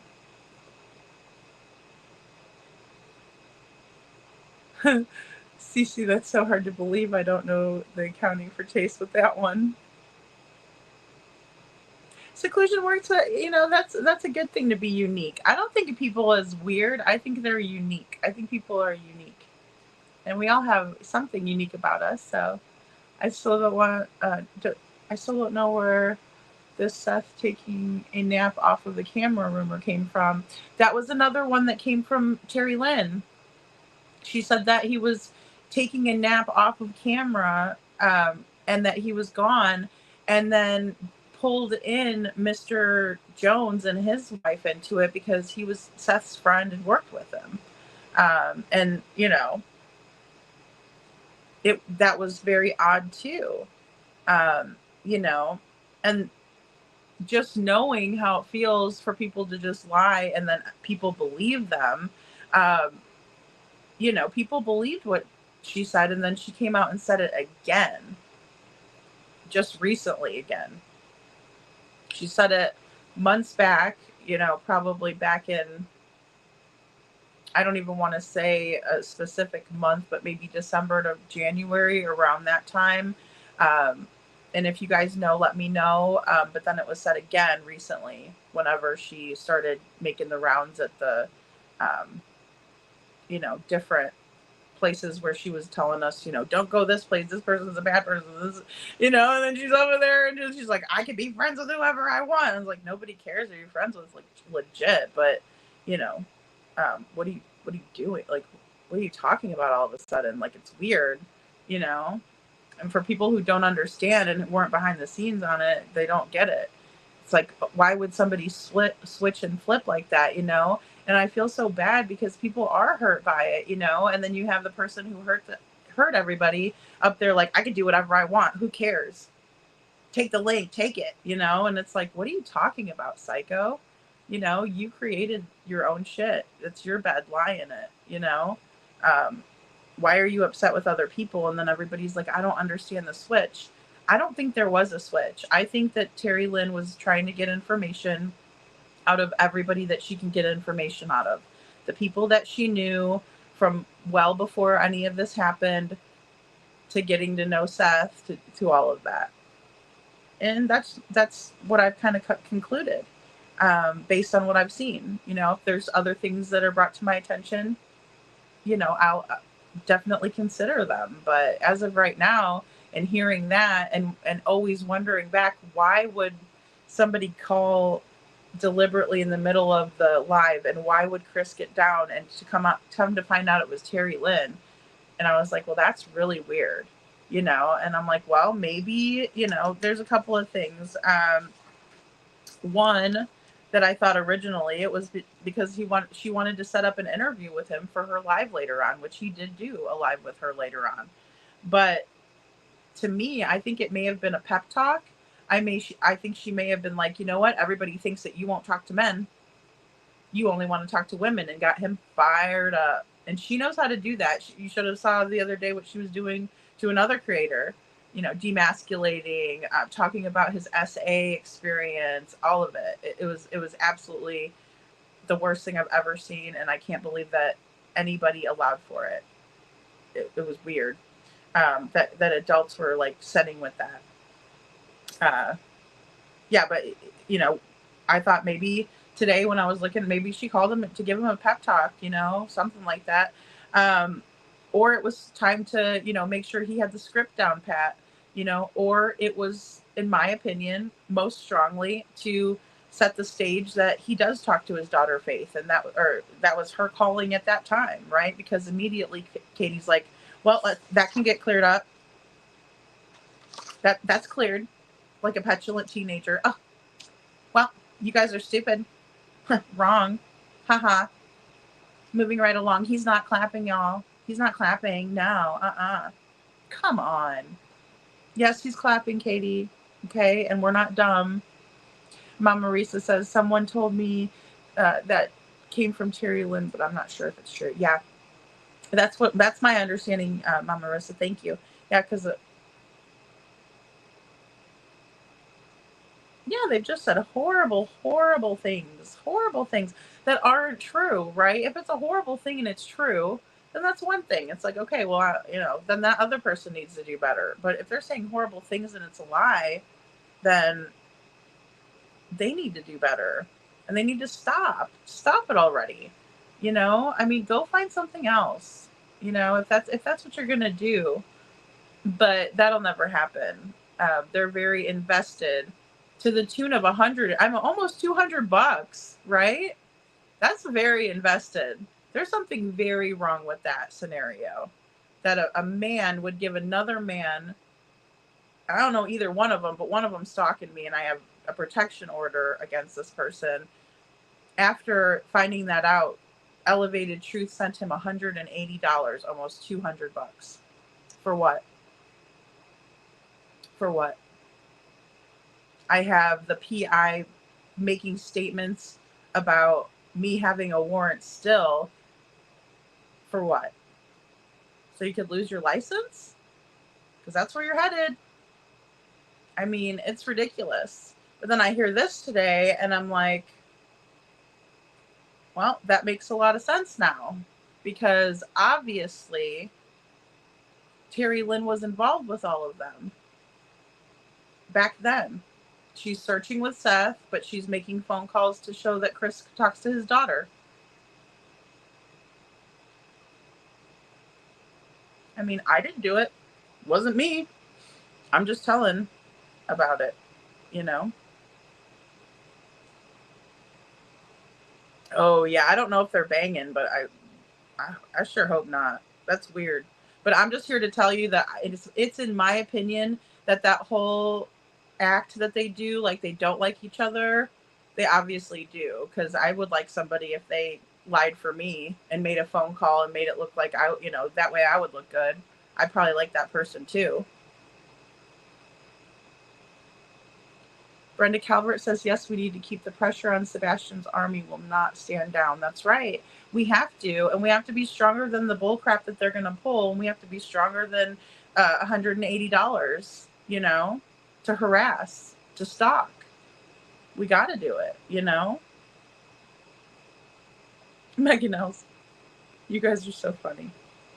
I can see, looks like CP has been eating plenty of rolls. CC. He's pervy. Meg. Sebastian Wayne Drake Rogers is 5'5", 120 pounds, and reported missing on 2/26/24. Last seen 2/25/24. If seen, call 1-800-TBI-FIND or call 911. Thank you, Social Butterfly. And it all takes away from Sebastian, right? But that was the point to begin with. And again, I feel crazy saying stuff like that, but that seems to have been the point to begin with. Take away the public's interest in Sebastian. First, they tried to defame Sebastian himself. Let's not forget that, guys. let's not forget who put that rumor out there. The local yokels. And I'm not talking about our good locals in here, Diana. And I'm sorry, I didn't mean to, I don't want to offend, especially the kids that did a good job painting this, because they actually did. I can't believe the kids did that. That is pretty good. But and I don't want to disparage any traditions within a town either, because that's what holds people together, right? I don't want to divide people. But what I'm saying is that they have to have more skin in the game. Otherwise, they wouldn't be doing any of this. They wouldn't invest their own money and their time and their, any of it. They just wouldn't. It wouldn't happen, Or inhaling a donut. Seclusion works. It just wouldn't be happening. People would be looking for Sebastian. They'd be diligent. They'd be like when we watch Lily and Jack's case. And don't get me wrong, these are littler kids, that are missing. But they're in there. They're like, this is devastating. We need to find these kids. They're all out there in the woods searching. They're all trying to help. Everything. It's not, I wish people would be quiet about this already. I wish we didn't have to hear about this all the time. And gosh, those signs that are up everywhere. Gee whiz, It's not normal. And there are obviously alliances and weird things going on behind the scenes, in my opinion. Hey, just Jana, good to see you. He doesn't want anybody talking about his truck or his mommy. That is for sure. I agree. I'm so sorry I'm behind in the chat tonight, guys. I'm going to go ahead and play this next clip. This is a small one. I'll give you an example. Cleaning his room. Mm-hmm. And people are going to make me sound like I'm so horrible. But I promise you, folks, you try this with your kids one time and you won't ever have a problem with this again. So if you tell them to clean their room and they go in there and they clean their room, well, they say, come out, well, it's clean. And you go in there and you go to check their room and the room's not clean. Okay. Thought I told you to clean this room. You told us the room's clean, did you not? Well, yes, sir. Okay. Now I'm going to clean your room. And you know exactly what that means. I go in and I go grab a trash bag. I walk back in that bedroom. If it's on the floor and it's not supposed to be on the floor, it's not picked up and put in the right places, it goes in the trash bag. If it's not important enough for you to take care of and pick up, I'll take care of it for you. Throw in the trash bag. Tie it up. I've done this to him twice. One time, Mom talked me out of it. The other time, Sebastian, here's the bag. Go put it in the trash can. And then you're going to take the trash can to the street.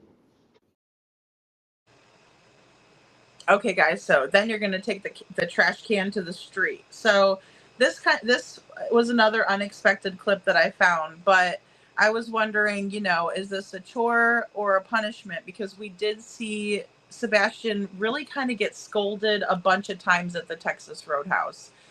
As they're sitting there, Katie is scolding Sebastian many times. And he, to the point where he is cowering down and kind of, hey, YouTuber, and kind of slumping down. And, it's sad. It's so sad to watch. And it's like, I just feel so sorry for him. So I'm thinking, well, did he take the trash out that night because it was a punishment and there was something in there that he had to get rid of in his room and they threw it out, and maybe he was upset when he came back from the trash, taking the trash to the street, and that was a problem. I'm just wondering different scenarios based on this statement, because we didn't hear about Sebastian's chore at all until Chronicles of Olivia, which was after Smiley aired. So that's an odd little clip that I wanted to show you all and see what you thought about it. I mean, it could be nothing. It could be something, or just maybe, hey, Tisme, maybe something.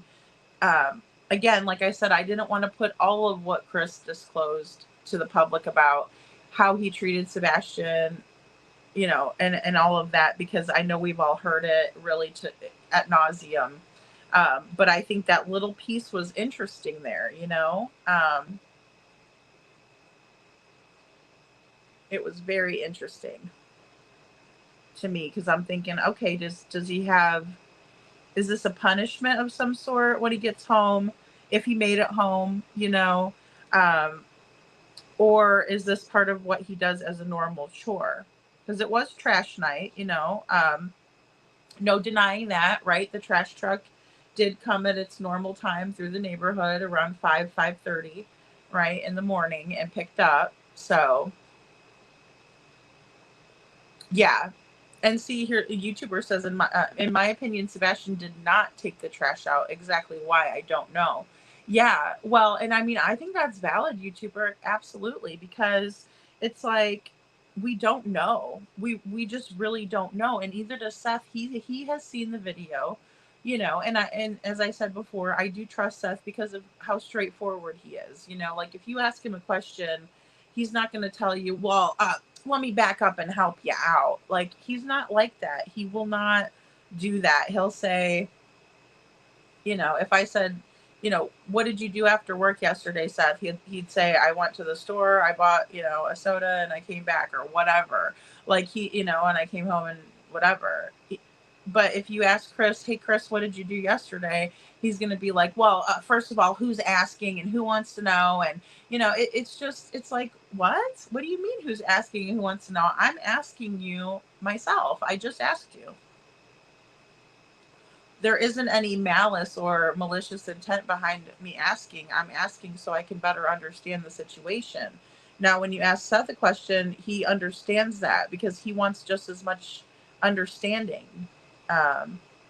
SI officer says, in my opinion, if there was an extra family member there, i.e. a cousin, they would have taken the garbage out. That's a great point, SI officer. Even Sebastian's friend might have been able to do that, right? Or, they could have said, hey, run back like Sebastian. When you take the trash out, make sure you run back like Sebastian, and you're going to get a treat if you do that or something, right? Like, we'll give you, extra dessert, or you'll get some ice cream or something. A kid can be easily manipulated into doing something like that. Same thing with a cousin, especially, what we hear about the Foot Clan. I mean, they all stick together. They all do things for each other that are not good. None of them say, hey, this probably isn't a great idea, or hey, somebody might get hurt. They don't think about that. They have a cameraman, they have a whole bunch of family members, and they're ready to, harass and threaten and intimidate. Brenda Calvert said they make a big deal out of him taking the trash out. They do make a big deal out of it. They do. But, and then he kind of slips up here when he's talking about, how he bags the trash up and makes Sebastian take it to the street, but why would he take it to the street? Did that happen particularly on trash night? Like a Sunday night? Did this particular incident, because he said it happened twice. The first time Katie didn't allow for him to do this to Sebastian, because it's a subtle abuse, right? Taking somebody's belongings and throwing them in the trash can is subtle abuse. You don't do that. Especially to a kid, and especially making them go throw their own stuff out. But the next time it happened, maybe Katie wasn't around, or she went up to the grocery store, or maybe she was sitting right there, and Chris was like, this time I'm doing it my way, or whatever. And this is all alleged, of course. This is hypothetical. But, he very well could have been. And, he goes in there, and Chris explains the situation where, he goes ahead and takes Sebastian's things himself and then tells him take it to the street. Unless that was the Sunday night, because their trash bin was located right next to their, garage and everything on the side of their house, like normal.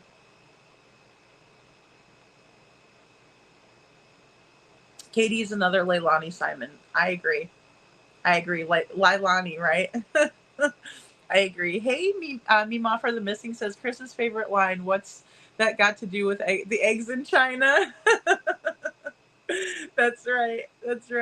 Oh my goodness. I mean, and that's the thing that he would say, right, Mima? He'd be like, what does that have to do with the eggs in China? Or the price of eggs in China? Jeez Louise, it's like we're just asking a darn question. Would you please just answer it? Hey, forget me not. Good to see you. The price, yeah, yes, price of eggs in China, not to answer. Just anything not to answer, right, Megan Hills? Oh my gosh. It's like, come on, just tell us. We're not asking to be mean. We're not asking to even, if he said it straightforward, there'd be no, speculation. We'd say, oh, it's a yes or no answer, but Chris still can't do it. And so it's so frustrating. KJ Mack, nice to see you. She says, I also noticed that Seth answers questions without worrying if it makes him look good or not. He just answers. That's a great point, KJ Mack. Absolutely true, in my opinion.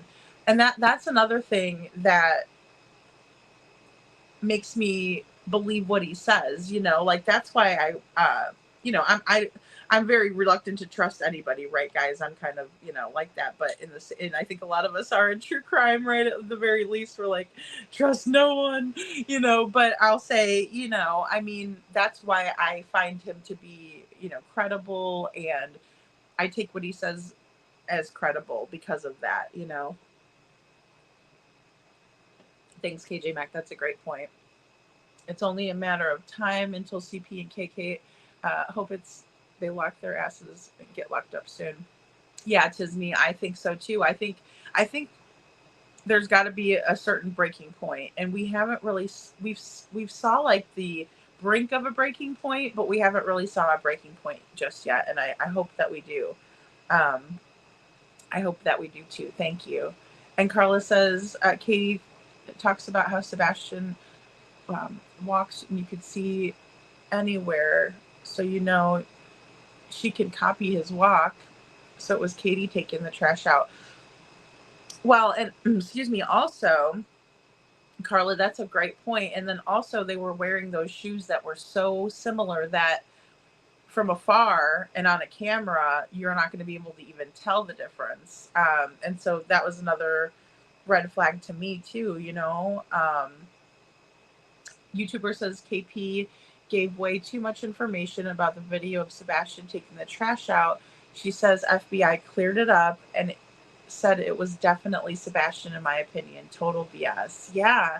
I mean, that is a red flag in and of itself for us, right? Because of the fact that we can't trust what Katie has to say because she's lied so many times. And so I agree with that wholeheartedly, YouTuber. Very, very well put. And that's the reason why, because there's so much emphasis on it. And then also the fact that we already don't find her as credible. So it's like, well, why didn't the FBI come out and say the last time Sebastian was seen was taking the trash out, right? He made it home and he was taking the trash out. That would clear up so much. And those are the things that we're worried about clearing up, not whether Chris talks to his daughter or not. But somebody was helping him set that up, right? I knew it was a setup, just wasn't sure who was on the other line. Then when I found out who was on the other line, I'm like, oh, how weird, right? But I still wasn't suspicious of that. I was just like, okay, she's setting up the interview, whatever. They did have an interview later on that night. But if you go back and listen, and then also I vet, and I don't just talk to anybody, and I'm not just going to open up to just anybody. Well, if you already know that person, or if they're a friend of the family and the friend, the family says, yeah, I, had a relationship with that person, or a one night stand, or whatever, we've known each other from school, or whatever it was, because there were several stories out about that, that came out of her own mouth. Then,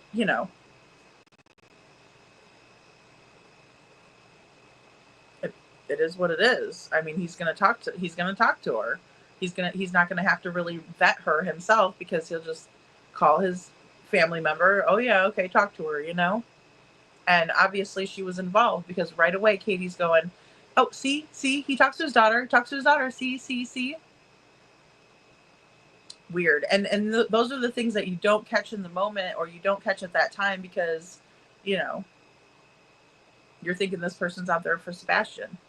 SI officer says they emphasize on everything that should be focused on, because they say the opposite or they fabricate a story. In my opinion, allegedly, the big, happy, fun day wasn't really fun. Amen. SA officer, I don't think it was fun at all. I think that she deliberately tried to piss him off in certain ways. And why I say that is because league is every single Sunday night, or every single Saturday night, depending on when they run their leagues, right? They may have them throughout the weekend. They may have them during the week, but they happen every single week at the same time. So she had to have known that was going to set him off, right? Because a child who is on the spectrum, when they get their heart set on something and they're ready to do something, and they pump themselves up for it, right? And then it doesn't happen. It can be devastating. It can cause a lot of issues. And I know a lot of you moms out there have told me about things like that. And we also know that that's kind of like part of the characteristics of a child who is on the spectrum. And, I have to say, just watching Sebastian, it looks like he has impeccable self-control and that he's very good at regulating his emotions from what I watched. Because even when his mother is seemingly being aggressive towards him, he goes back and he kind of internalizes it, right? He goes within. He's not outward. He's not like yelling at her back or being like, "What are you talking about? We can't do this. What?" Some children are very aggressive back, right? He wasn't. That was Sebastian biting his nails. No, he should be standing up tall. And his mother should never make him feel this big. This big. That's what he looked like. He looked like he was that big. That he was trying to make himself that big. I don't know if you guys have ever felt that way, but it's a horrible feeling. Talk about, what did Chris say? Extremely hurtful. It's emotional abuse, at least. Yes, just Jana M. Thank you. Yeah, absolutely. And I'm sure a lot of you guys can recognize it. And I'm sure, it is. It's hard to watch. But when we see these things, guys, that's why we're going to write to Dan Bongino. We can still write to Cash Patel. If you haven't wrote to him, guys, let's write to these people. And I do have my video coming out as well. But write to these people, because when we get fueled up like this, if you talk to text, you can put it in a note and then you could print it off and mail it. You could send them a message on X, right? And or type it out, right? And just everything that you're feeling, let them know. Say, this is outrageous. This is what I'm feeling. This is what I think, this is what needs to happen in my opinion, and get out some of that anger, because we're going to be getting into a lot of different subjects here in the next couple of days that is really going to make people angry, right? And some people are going to say, like I had a few in my chat last night with the roles and stuff, Lady Freedom, I just can't deal with watching this anymore. And it's like, I know, but we need to, because we need to stoke the fire, right? We have to, because it's just, there's something not right here. It's just wrong. Not following up on leads, but then we have a stepfather that 24 days in is saying, oh, they have to, it's mandatory for them to do that. That's part of it. But you're not upset that they haven't followed up on the couple of leads, like the treehouse tip or the ransom tip. You're okay with those not being followed up on? I mean, that right there, I mean, no normal parent would be okay with it and say, okay, no worries. Don't worry about Sebastian. There's lots of kids out there. I get it. No, I would not be saying that. I'd be like, my daughter's life matters. My daughter's important. I want justice for her. I want her to be found. 100%. And yes, Seth has not seen that called version. Right. Exactly. We got Chris down to a T. Mama. Megan L says, parents who want their children found aren't argumentative and mean when asked questions. Parents who want their child found will answer anything. Seth. Exactly. Yeah. He's not, and the only time really that I saw, well, there was a couple times when he side-eyed Tony, that was really funny. But I mean, at the vigil, where people got upset was some of the language, a colorful language, right, or whatever. but it was because he was being pushed, and he was also trying to be like, hey, we have to all work together, and if you guys don't want us working together, that I can't do anything for you. I gotta, you gotta don't help, right? That's not helpful. But he didn't say it. He's so matter of fact that he just said it, right? But other than that, there was never hostility, or anything that you felt. But with Chris, it was like, any question, ask me the hard questions, come on. And then you'd ask him, he'd be like, well, let me make it simple for you. It's like, oh, here we go again. Let me help you out. Well, I mean, answering the question would help. We could start there. Just Jana says these streets are rough. I don't blame you for being careful. Yeah, it's bad, and it doesn't make any sense. It doesn't make any sense because we should all want him found.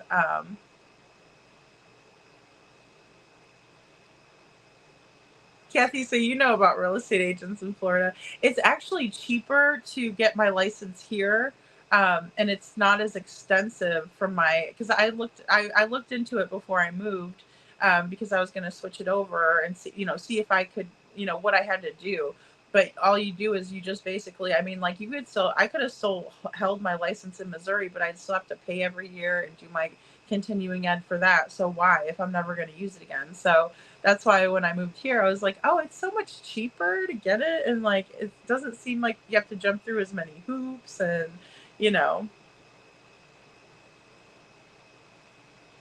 Mama says I changed my name because of all the hate threats, doxing, following, etc. See, that's crazy, Mama, for the missing. Oh my God, that's nuts. And and the bad part is that people will change their names when they're doing that dirt too. Like they'll have like 4 or 5 different ones, and it's weird. I just don't understand. I don't understand that. And I know that in this case in particular, Chris had made a comment, I think it was on QB's panel, and he was like, well, how do they like it if I was to dox them? And dude, the only reason why people want to know about you is because your son's missing. That's not, he's always tried to go after YouTubers and threaten and all of that. And I'm here to tell you, I think they're behind the scenes of it too. I don't think that they're innocently sitting by and being okay with all of this. They're not looking for Sebastian. They're too worried about what's happening on YouTube and who they can threaten next, or who they can intimidate or make them stop talking or whatever it is. And then they have their people locally that are helping them. And I've noticed this going through it myself. So I'm like, oh wow, so this person is connected here, and then this person's connected over here, and then you got this person, and it all kind of goes back to over here, and then you know what I mean. So the truth will always come to light. The truth will always come to light, and no one can stop it. It's just what it is. It is what it is. Sometimes it takes a long time.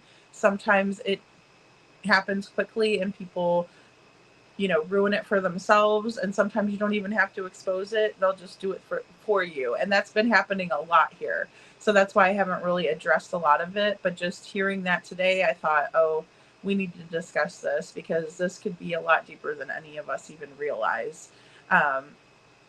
Brenda Calvert says, also LE said last proof of life was Texas Roadhouse.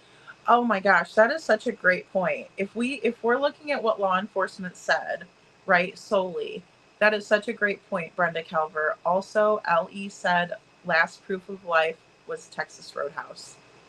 When Seth demanded proof of life, they showed him Sebastian walking out of the Texas Roadhouse. Thank you so much for that reminder.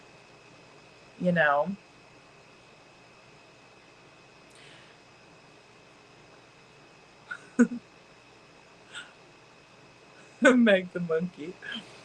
Oh my goodness. Okay, guys, so I'm going to go ahead and play this. I have this last clip for us here. Do you feel like that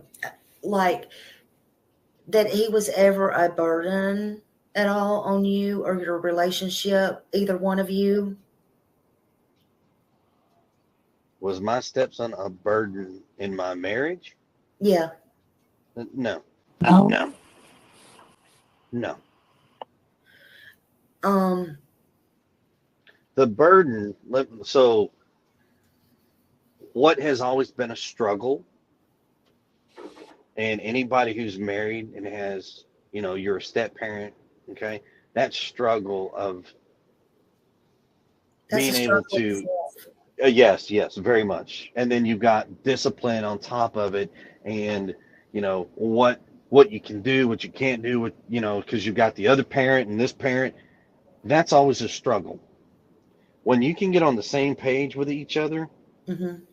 and finally everybody understands it, Right.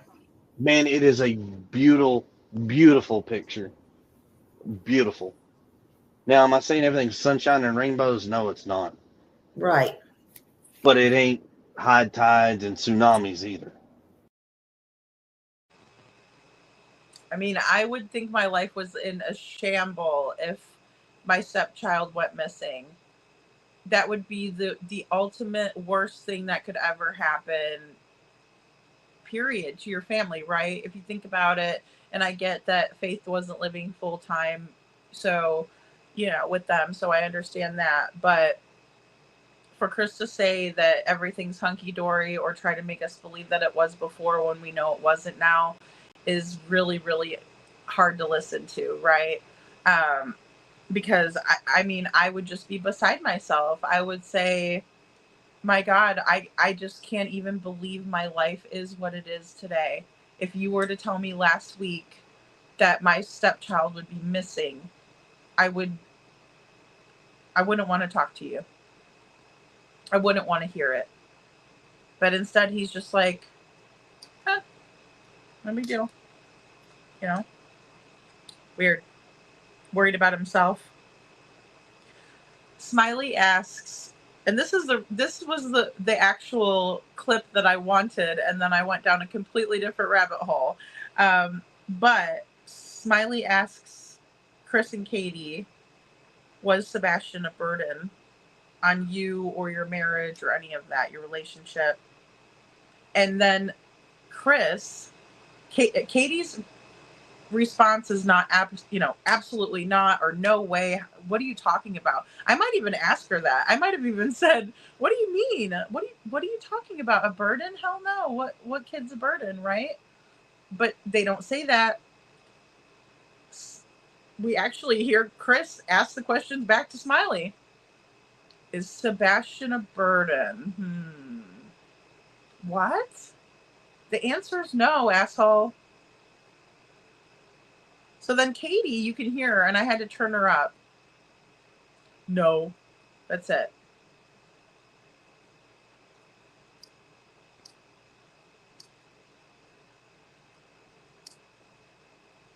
I'd be more worried about Sebastian hearing that than any of the things that any of us had to say. I'd be more worried about that comment, Katie, because it took you way too long to say no. Your husband repeated the question back, which always indicates that somebody's thinking it through before they're going to answer. And then you say no after he does. You want us to believe that you don't know where he is? You want us to believe that you didn't have anything to do with it? You don't want us asking questions? Hey, Brianna's World, good to see you.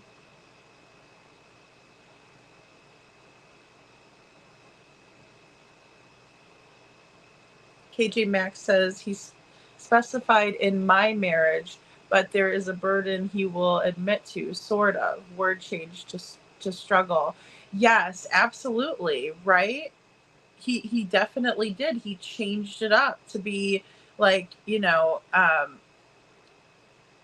kind of be more relatable, right? So, step parent to step parent, or in general, generalizing the situation, saying, well, step parents in general, it's hard. Well, of course it is. We all know that, I mean, it would be a tough situation. But being in Sebastian's life since he was, 7 years old, he's used to you by now, right? He should be. He should be used to the rules of the house. It's not like, they just moved in with Chris a year ago and they're still, going through, transition and living with each other and, all of that. No, that was years ago that they already established that. Granted, they moved into this house a couple of years prior to, so a different house, but same household, same parents. Thanks, KJ Mac. Mima says, I actually know very good English. However, I'm doing talk to text and it doesn't always understand what I'm saying. Yeah, well, I mean, even when I'm typing, autocorrect is, autocorrect loves to bite me in the ass. Forget Me Not says the BV and TV shirt is. Thank you. Happy 4th. Thank you. Oh my gosh, I went way too late to the store to grab a shirt, and by the time I got there, it was like nothing. They had like either really, really big or really, really small, right? And so I'm like, dang it, So I found this one. I was like, oh, that's a good one. That's a good one. There was a cute one that had it was like a bulldog or like, a scrunchy face dog. And I love those dogs. Or maybe it was a Frenchie, but either way, he had like sunglasses on, but it had American flags in the sunglasses, but they only had that one in a 2X. And so I was like, dang it. So that was going to be the other one. And then I saw Beavis and, they're doing like a cannonball. Well, he's doing belly flop and he's doing cannonball. So thank you. That's funny. KJ Max says, when you get on the same page with each other and finally everyone understands it, listen to those words again, discipline. Exactly. It always goes back to that, right?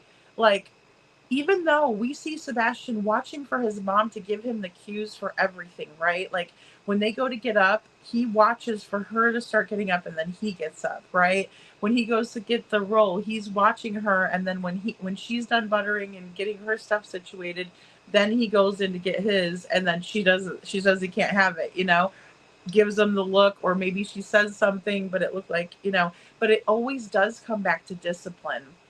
And then also KJ Mack, when they were talking in the Holly Thompson interview, they kept saying, you're not in trouble. You're not in trouble, and that was weird too. Hindsight says that sounds like when everyone follows what I want, it's fine in my world, in my opinion. Yeah, exactly. Like it's my way or the highway. But when things are going well, then everything's good. But as long as that happens, it's okay. Absolutely. I mean, it's like he wanted to have all the control, right? Like if Seth would just listen to me and let me tell him what to do, for instance, we hear that there was punishments handed out at Chris and Katie's house, and then they were expected to be crossed over or, rolled over into when he was at Seth's house. And I have known controlling people in my time, but that is absolutely something that is kind of like way off, right? Because you come to that understanding and realization again, like way back when, right? Like when you first get involved with somebody who has a co-parenting situation, you kind of learn your role in that situation and understand that you are, a bonus parent, right? You're there to make sure the child doesn't get hurt. You love the child, you bond with the child, but you're not there to be Gestapo, right? You're there to nurture, love, care for, and make sure that they're safe, right? Not so they don't hurt themselves, if they're little and they're doing something that they don't hurt them, I don't think you put hands on kids, but if they're climbing up something and you have to go over there and grab them down real quick, I mean, yeah, put your hands on them, but to spank them, I mean, Seth learned about the spanking on Smiley. That's where he heard about it. He didn't know that before. He didn't say that's okay.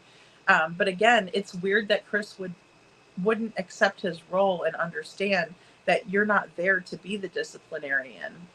That's Katie's job. That's Seth's job.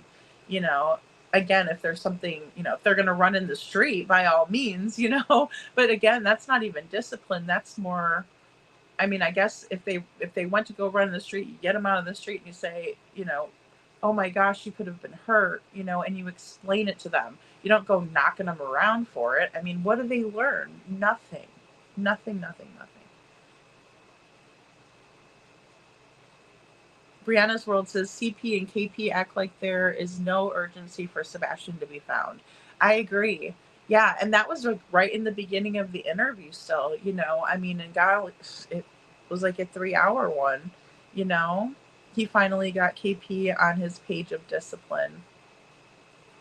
Man, I mean, it seems that way, right? Because he thought, oh well, I'm gonna have all the control even when Sebastian's not here. Aw, thanks, Brianna's World, for being here.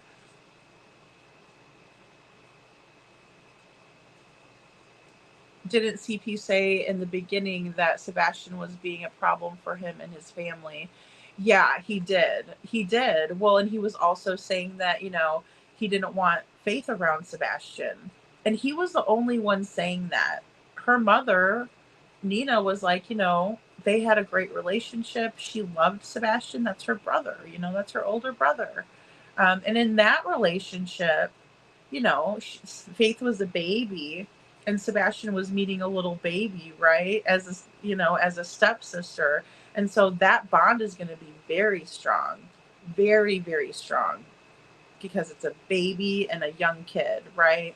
And they're growing up brother and sister. If they had been closer, geographically, then, it may have been an every other weekend scenario where, Faith is going over there, and so they would have a lot more time together and they'd be closer. But Nina even says, even though they lived far away, they were still close. And I think that speaks a lot too. The way that Sebastian helps others, the kind and courteous nature he has. I believe everybody else and not Chris. And that's another reason too, because he's a liar.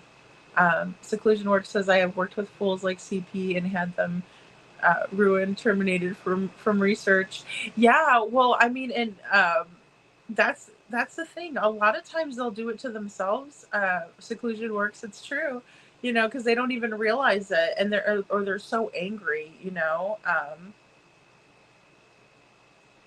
Yeah, buying time too, Brenda Calvert. Thank you. Absolutely. Really well said. That's a great point. Buying time so that way he can come up with the best answer, right?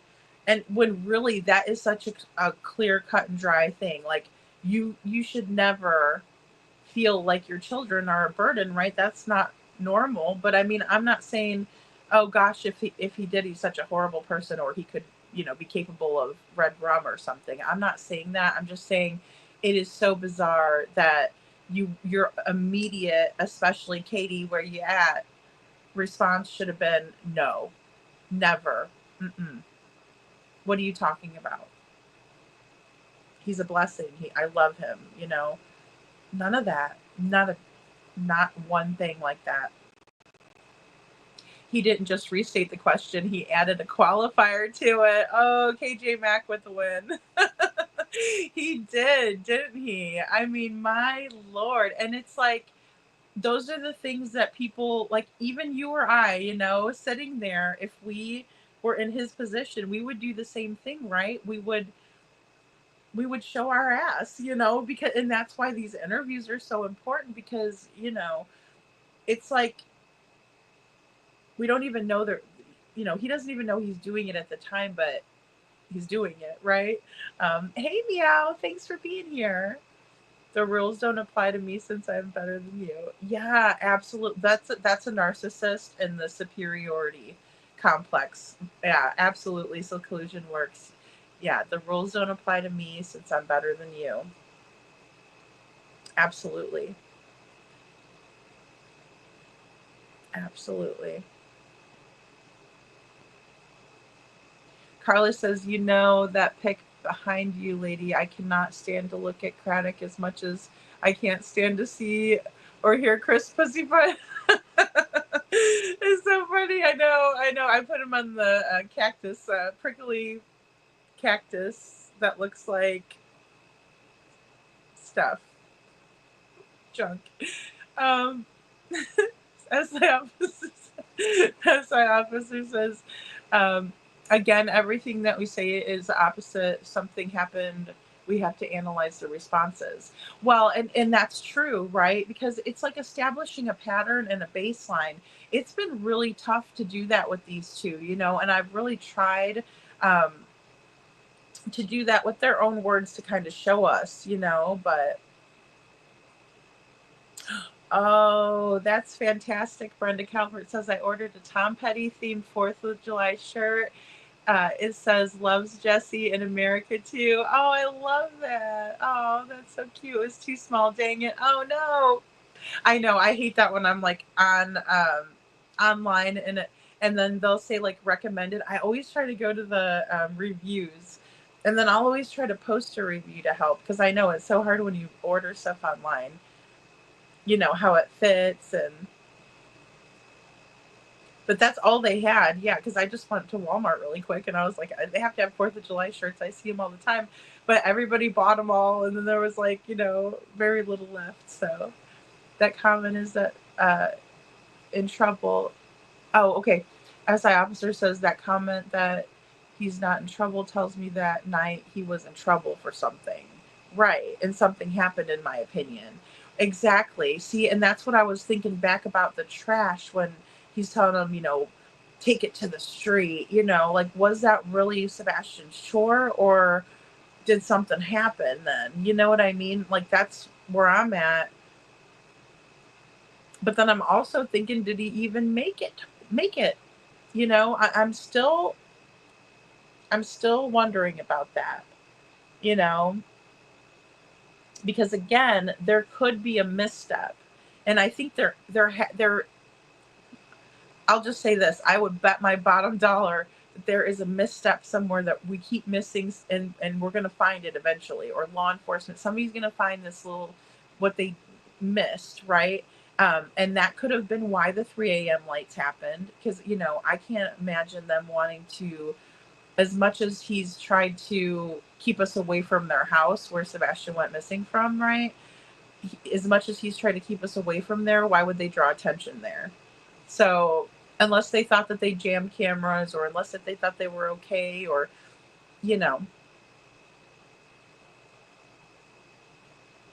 Oh, Brenda loves Jesus in America too. Sorry, I read that wrong. Oh, you guys can tell I'm getting tired over here. Oh my Lord. Yeah, loves Jesus in America too. Yes. YouTube, Carla says, UC looks like startled gopher. I went ahead and took a picture of him like that one. When they asked him, they said, that's the look that Nick Barris got from him when asking about Sebastian Rogers, YouTuber, startled gopher. Well, and I think seclusion works. I think that discipline is a good thing, but I think, abuse is a different thing, and I think that CP's version of discipline is actually abuse, and he doesn't really realize it. He says that he knows the difference. He says that he knows the difference, but I don't think he does, because I think that he thinks that, staying on someone's ass all the time is not discipline. That's riding their ass. It's like nobody's going to want to deal with that, right? Like any person would retract from that situation. So if you're constantly on somebody's ass, they're never going to learn from that either. But he always wanted to be right there, Tisme says, this is so hard to listen to. I can't stand to hear the Proudfoot. So disappointed with Ellie. Yeah, me too. And it's hard to listen to. It's like when you go back and you're just like, oh, I can't believe you said that. I can't believe this was said. What is this over here? And I'm still as outraged as I am the first time I heard it. I think I haven't been desensitized, oddly enough. Seclusion says that was my wife's job. I felt it was her role, and I would quietly say something if they needed a small talking to. Yeah, well, and I think that it's important to make sure that the kids understand that the parents are a united force, and they are they're the boss, right? I mean, it's established, and usually children know that. You don't have to beat it over their heads. They get it. Mom and dad are in charge. They're going to push boundaries. They're kids. They're learning. When you're not looking, they're going to do something that they know they're not supposed to do, right? I mean, that's a kid, but it's really not right to just always continually make them feel like nothing they do is right, or if you do one little thing you're going to be punished forever. That's another thing that narcissists do, and that they don't realize that they're doing wrong when it comes to discipline. They will do things like make something so unimaginably difficult that the child forgets what happened and what they did, and they're focused on how horrible whatever situation they're put in is, right? For example, a narcissist probably won't understand that a timeout is effective as long as it's not something that lasts for an hour, right? So if you put a child in timeout, it's typical to put them in timeout for the age of the age that they are. So if they're 3 years old, they sit there for 3 minutes, and 3 minutes for a 3-year-old is going to be forever, right? Same thing, 5, but you have parents that'll be like, oh, well, they sat in timeout 4 or 5 times today. Well, that's a lot of times. They didn't learn, did they? Like, it's not effective. Like, something you're doing is not right for them to be misbehaving still, right? It's not their fault. You're not doing it right, Well, I put them in there I made them sit in their room for an hour. It's like, well, by that time, you can't have a conversation and be like, do you know why you were put in timeout? Blah, blah, blah, and explain things to them, right? But a narcissist, that goes right over their head. They don't understand. They're like, well, I made them sit there and, I'm going to make them do this and that and throw away their toys. No, that's going to make them hate you. And that is the worst thing that you can do when you're trying to build trust and a relationship and rapport, especially with a stepchild, right? You're trying to build rapport with that child. You want that child to like you in a certain degree. I mean, I'm not saying be the cool stepmom and be like, oh, everything goes, it's okay, no problem. No, you have to keep them safe, and you want them to behave themselves, and you want to be proud taking them to the grocery store or something. You don't want them like jumping around doing all kinds of crazy stuff, but they're kids. They're going to do that sometimes, and then you redirect them. It's not about being the heavy all the time. Hindsight says in the dispatch audio, it references him wanting to go back to White House when he was in trouble. Did Katie tell them that? Most likely, in my opinion. Why always the word trouble? That is so true, Hindsight. Yeah, and I do remember that in the dispatch audio. Maybe there was some sort of comfort that he had at White House that he felt, compelled or pulled to. But yeah, and then saying that he was in trouble, that he did that when he was in trouble. So yeah, and then, oh, you're not in trouble, come home. Or he wasn't even in trouble is what Chris Proudfoot said. He's like, he wasn't even in trouble this time. It's like, oh gosh, well, how many times is the kid in trouble? Like you said, why is it always the word trouble? Yeah, thanks, Hindsight. I mean, absolutely. Brianna's World says it all comes back to KP, in my opinion, just like Mr. Peter Hyatt told Seth when he said KP holds the key to where Sebastian is, and I believe that too. I agree, Brianna's World, and I also agree with the statement saying that if you don't, you don't look for something that you already know where it is, and that's always stuck with me too. Katie's the key, and you don't look for something when you already know where it is. You're not worried about it because you already know, So yeah, absolutely. Thanks, Brianna's World. Yeah, such as picking up their room or chores, but never discipline them. Yeah, and see, that's normal, I mean, and you might have to enforce things, right, too. So say like, you're the kid, you're at home with the kids or whatever, and your spouse is at work or whatnot, and they're supposed to be cleaning their room today. The parent says, okay, make sure they clean their room or whatnot.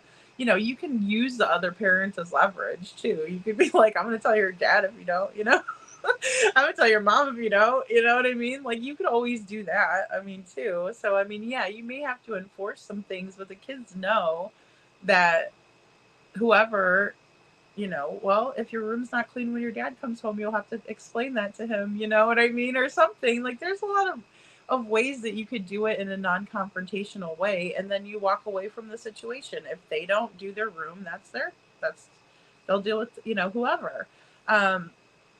But yeah, to me, it's just that power and control, right? Like, oh, I'm going to tell these kids aren't going to tell me, I'm going to tell them, and it's like, well, if you think about it from the kid's perspective, maybe they don't want you telling them what to do. Maybe they feel like, and especially as they get older, right, and into a teenage years, you're not their mom, you're not their dad. So of course they're going to be pissy and say, oh, well, you're not my mom, I don't have to listen to you, and I mean, especially if they have if they have a mom, right? Like Sebastian, he had a dad, so he's probably like, fuck off, Proudfoot. I have a dad already. I'd be horrible to a step parent. I don't even know what I would do. I'd probably be, oh man, I'd be bad, because it'd be weird, especially going from having your parents and then somebody that's not your parent telling you what to do. Just Jana M says the part of Sebastian, that part of Sebastian is because of his dad. I agree. Yeah, because even the way that Katie was treating the waitstaff and being kind of like standoffish. Yeah, definitely, Jana. I think so. They were like two peas in a pod when they were together. You know what I mean? You can kind of tell that in the pictures. They're so cute. And Carla says, if you are correcting a child's behavior the right way, using your brain God gave you, and doing it with love in your heart, it wouldn't matter why. It wouldn't matter if you were a step parent or an aunt or a foster parent, right? Yeah, exactly, Carla. Or a babysitter, all of that, I agree with that so much. You're so right. And if you're doing it out of the care and the best interest, like, of the kid, not just because you're a power hungry, jerk, yeah. And a kid can pick up on that too. Kids are absolutely keen to a power struggle. They are. They're smart. I think people underestimate kids a lot, and they shouldn't. They're in it, right? Especially if they're, and maybe Sebastian did feel this way, a little bit territorial, right? It seems like he was put in the position where it was him or Mr. Chris, and they were vying for Katie's attention. And if anybody thinks that, Sebastian wasn't feeling that way, I would bet he was. I bet you he felt it, heard it, knew it, that Mr. Chris was supposed to be number one, and then Sebastian was to be number two. And if they're both vying for their mom's, for the mom's attention, well, Chris is acting like a big old man baby, so might as well, But if they're both vying for Katie's attention in that regard, then that could really cause some issues between Chris and Sebastian as well. That's my mom, and who the hell are you? I have a dad, and you never know how kids might think. You just don't.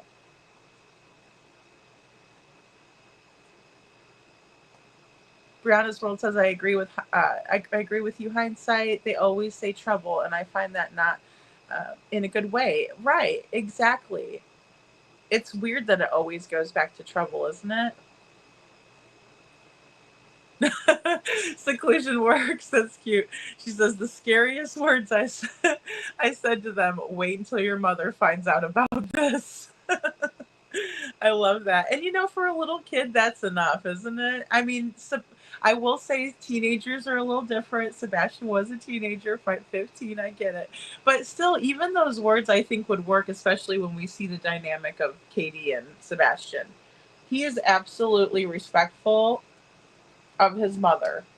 He has the utmost respect for his mother, and I could tell just by looking at him. He waits for her cues. He walks patiently behind her when they come in, the whole 9 yards. He walks patiently out when they leave. He is a very well-mannered, very polite, courteous, kind young man. When a child has two active parents in their life, the bonus parent is just that, a bonus. It's the parent's responsibility to parent their child as well as discipline and consequences, in my opinion. I agree, Megan Elson, and it depends on the dynamic. It really does, and I think it depends too, like on if the children spend more time at one parent or another, uh, that makes a big difference too, because obviously, they're in that family household more often, and so they kind of will get more used to those rules and things. But I agree, and I think that when the children have that kind of structure, it makes them feel better about everything too, because kids don't like that chaos, and it does cause them to feel, anxious, and like they're not sure of themselves, they're not sure of the environment, they don't know what to expect. And I think that Sebastian did walk on eggshells. KP and CP never brags on Sebastian or tells people how proud they are of Sebastian. It's always something negative. Yeah, exactly, Brianna's World, and that really bothers me as well. And anytime they do give him praise, it's always followed with, I'll give him that. Yeah, it's like, always a dig afterwards. Thank you. I find that very disturbing too. Carla says trouble is main word in their conversations. I think Chris was always in trouble, so he thinks Sebastian is too, because that's normal. That's a good point. That's a really good point, Carla. Oh, Meow, you went today and bought fireworks for the kids? That's so great. Oh, that's wonderful. Oh my gosh, I hope you guys have the best 4th of July. That's great.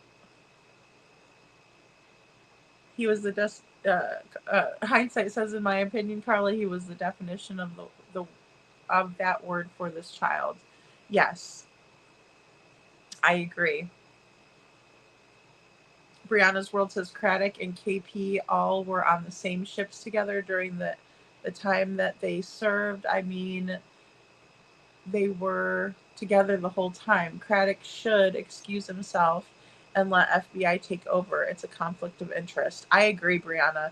And they have called for that, and I know a lot of us have signed the petition. It's just so nerve-wracking that he won't step down or hand it over. I'm hoping if maybe there's enough pressure, the FBI will take over. But we would have to prove a federal crime occurred that would pull jurisdiction from them. Carla says, oh, Meow, don't talk about fireworks. My head is pounding. Oh, no. Carla, the birds. Meow says, oh, sorry, Carla.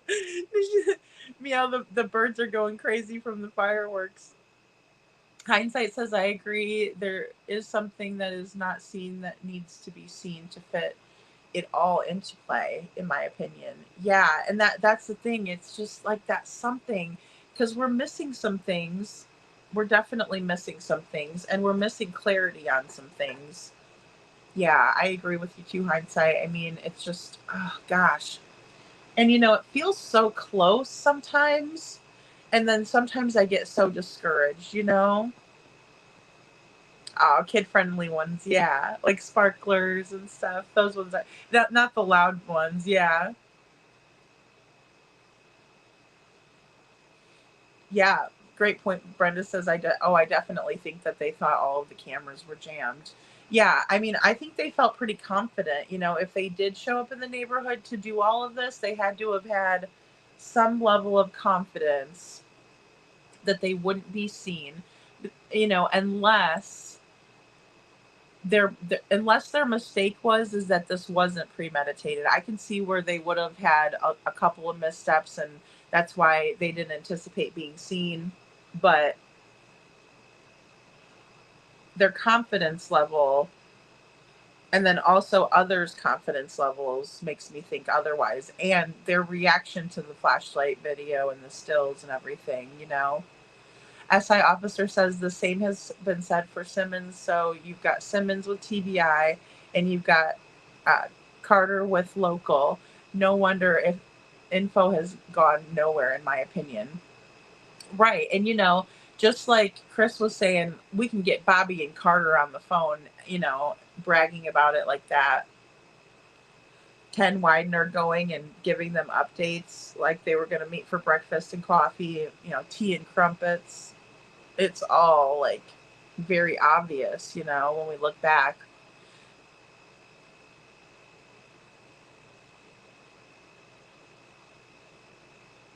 Ooh, meow, thank you. News update. Diddy didn't get bail. Good. Oh my gosh, that guy. I really was hoping they'd put him away forever and ever and ever, Oh.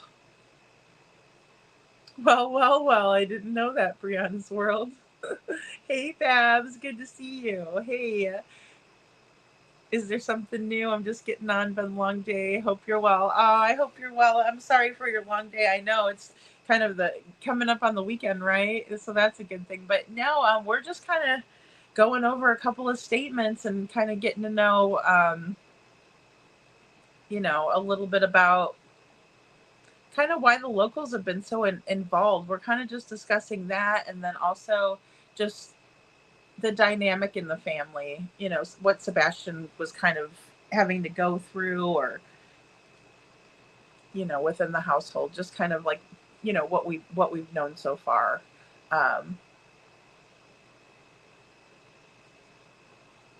Meg says you got to watch this one from the beginning. To Babs.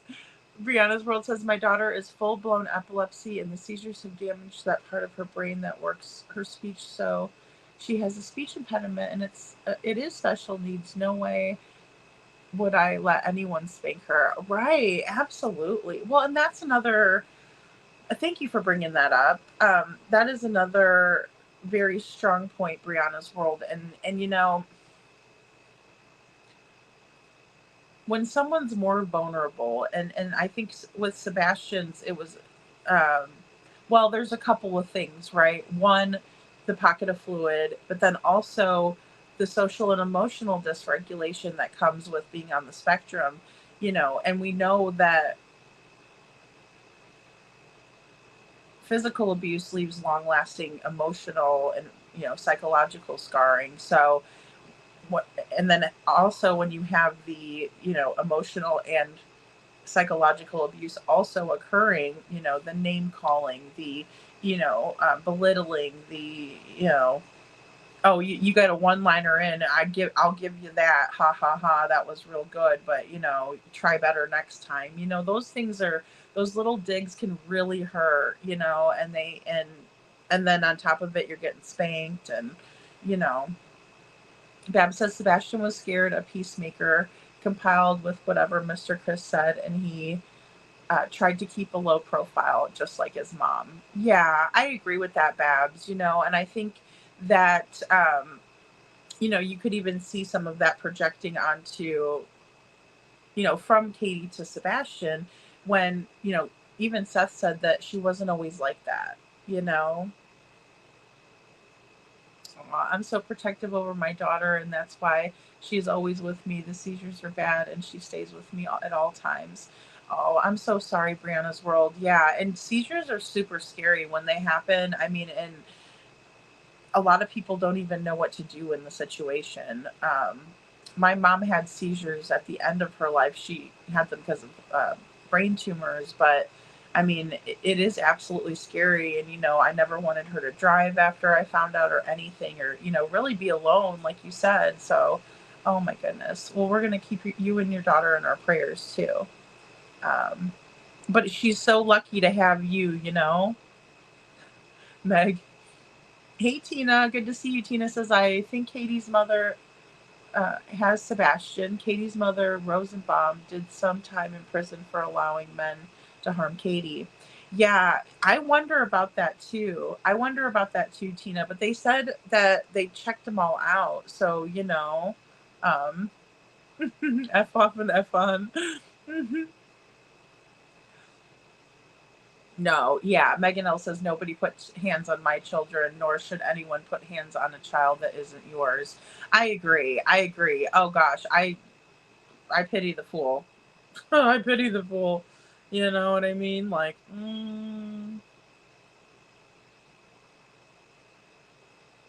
hindsight, absolutely. Chris's words are built on semantics. Katie confirmed that audio with the PI and him as they spoke. That is a learned behavior from his narcissism, in my opinion. Yeah, that's a great catch, hindsight. I agree. Yeah, definitely.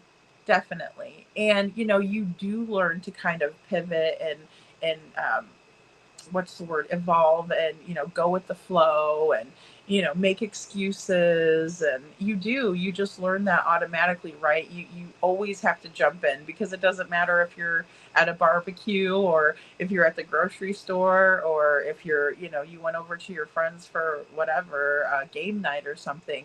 You're always having to make excuses and watch the narcissist and make sure that they're playing nice, and all of that. So Bev says if Sebastian was feeling that way, it was because Katie allowed that to happen.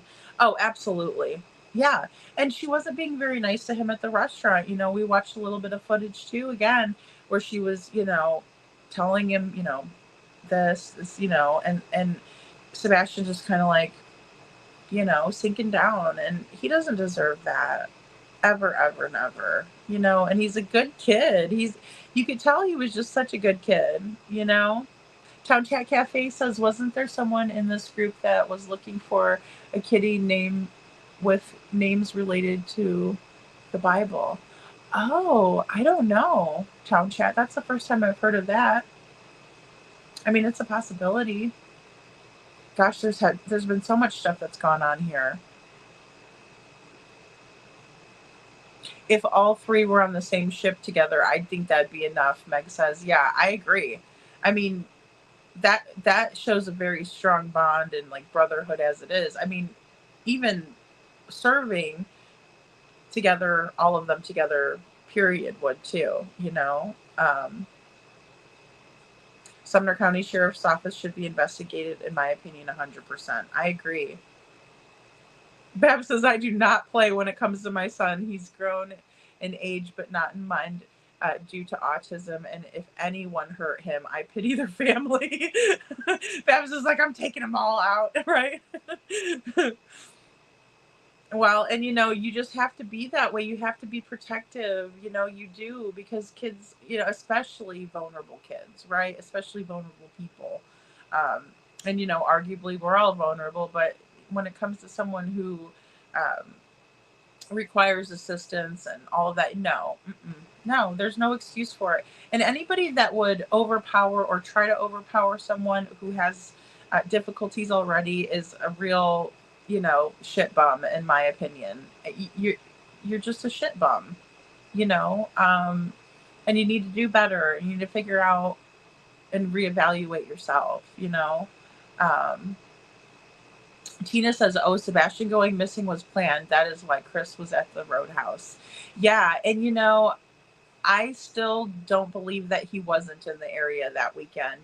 We have people that have given us, the proof, Megan L says, I think KP and CP and Craddock being on the same ship together should be enough to get it out of Craddock's hands. I would think that would be more than enough, reason. I agree.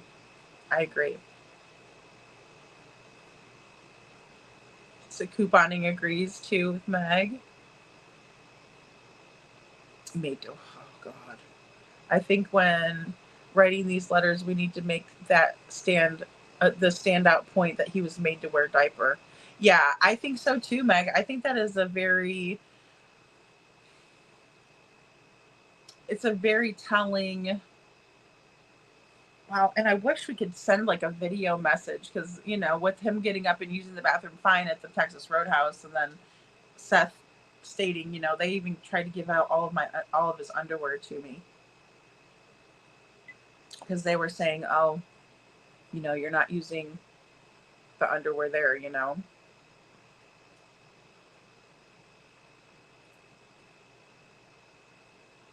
Oh, wow, really? Mima for the Missing Children says, breaking news, TVI has permission from the Wells to search a road going to their house. Oh, wow, specifics of search are not known right now. Wow, that is really great news. Okay. Well, hey, go. I'm glad the Wells, go Wells. It's about dang time. Goodness sakes. Town Chat Cafe says, remember from the beginning, it was allegedly said where he's at, he's not coming back from. Yes. That really bugs. Sorry, I lost my place. That really bugs me that they know something, in my opinion, that's why they aren't. Okay, I got you, Town Chat Cafe. So like what we were talking about last night, I think Babs asked me that too. Do you think that they know?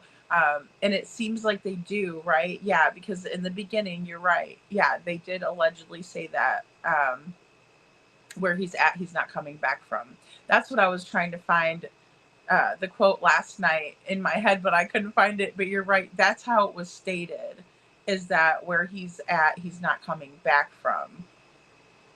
And that's not only disturbing, but it raises a ton of questions. It really does.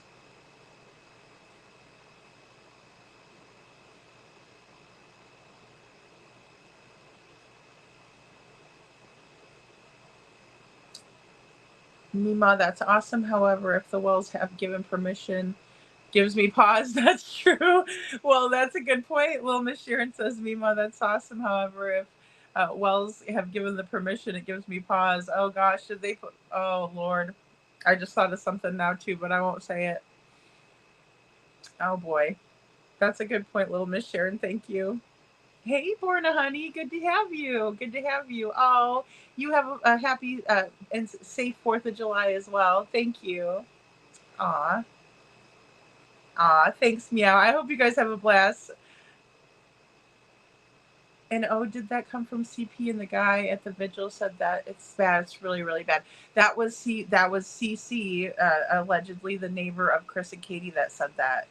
Town Chat. It's bad. It's so bad at the vigil. Yeah. Oh no.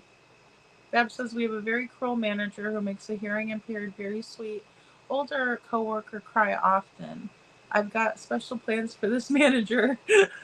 Babs.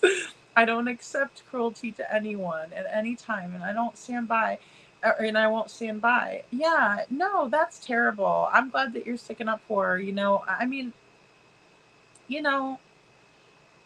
it's just some kind of sick thing that people get off on, and I don't understand it, because most of us, if we make somebody feel bad, we'll be like, I'm so sorry, right? Or, oh my gosh, I didn't mean it like that, or whatever. And you try to make it right? You try to find a solution, and you try to make things better. But boy, oh boy, some people just love getting under other people's skin and really hurting them, don't they? Yeah, yes, KJ Mac. Yes, that is what we're talking about, is that allegedly Craddock and Katie and Chris were on the same ship at the same time, um, not same ship, different times, right? Sammy G, good to see you. Sammy G says, oh, I thought you were off for 2 days. I'm always confused. Just in here watching Matilda with the kid. Oh, I love Matilda. That is such a good movie. Oh my gosh. I liked that when I was young, and so did my daughter. TBI has been involved in Summerwell's case since day one. That's a good reminder. That's a good reminder, Babs. Thank you. That is true. Yeah, no, I am gonna be hopping off here too myself, guys, because I've been on almost 3 hours. But man, we had a lot to talk about tonight, and like I said, I wasn't expecting having so much going on. I was like, well, let's talk about it, and like I said, I only really wanted that was Sebastian a burden clip, and then of course, Smiley's interview, guys. It has so much information in it, and I only got to the beginning, through the beginning. I don't even know that I was an hour in yet, and that all of that happened.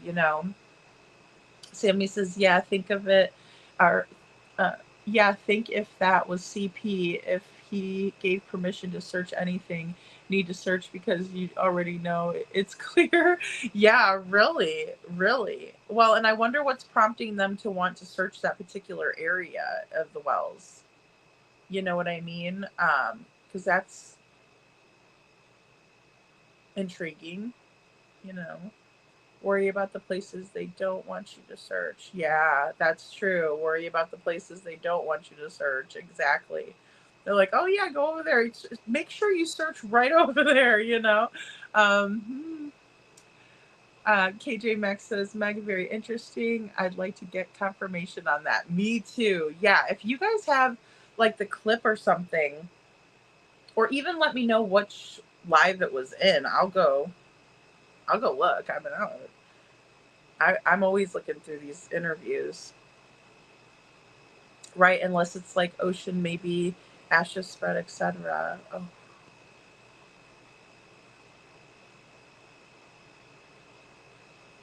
I imagine the hate channel is getting their usual antics. It's all, yeah. Oh yeah. Oh, we had to be ready for that. And see, that's what's really, really caused a lot of issues in this case too. But it's all the creators that are local. I mean, you have a couple, I guess, in Pennsylvania is one of them, I guess.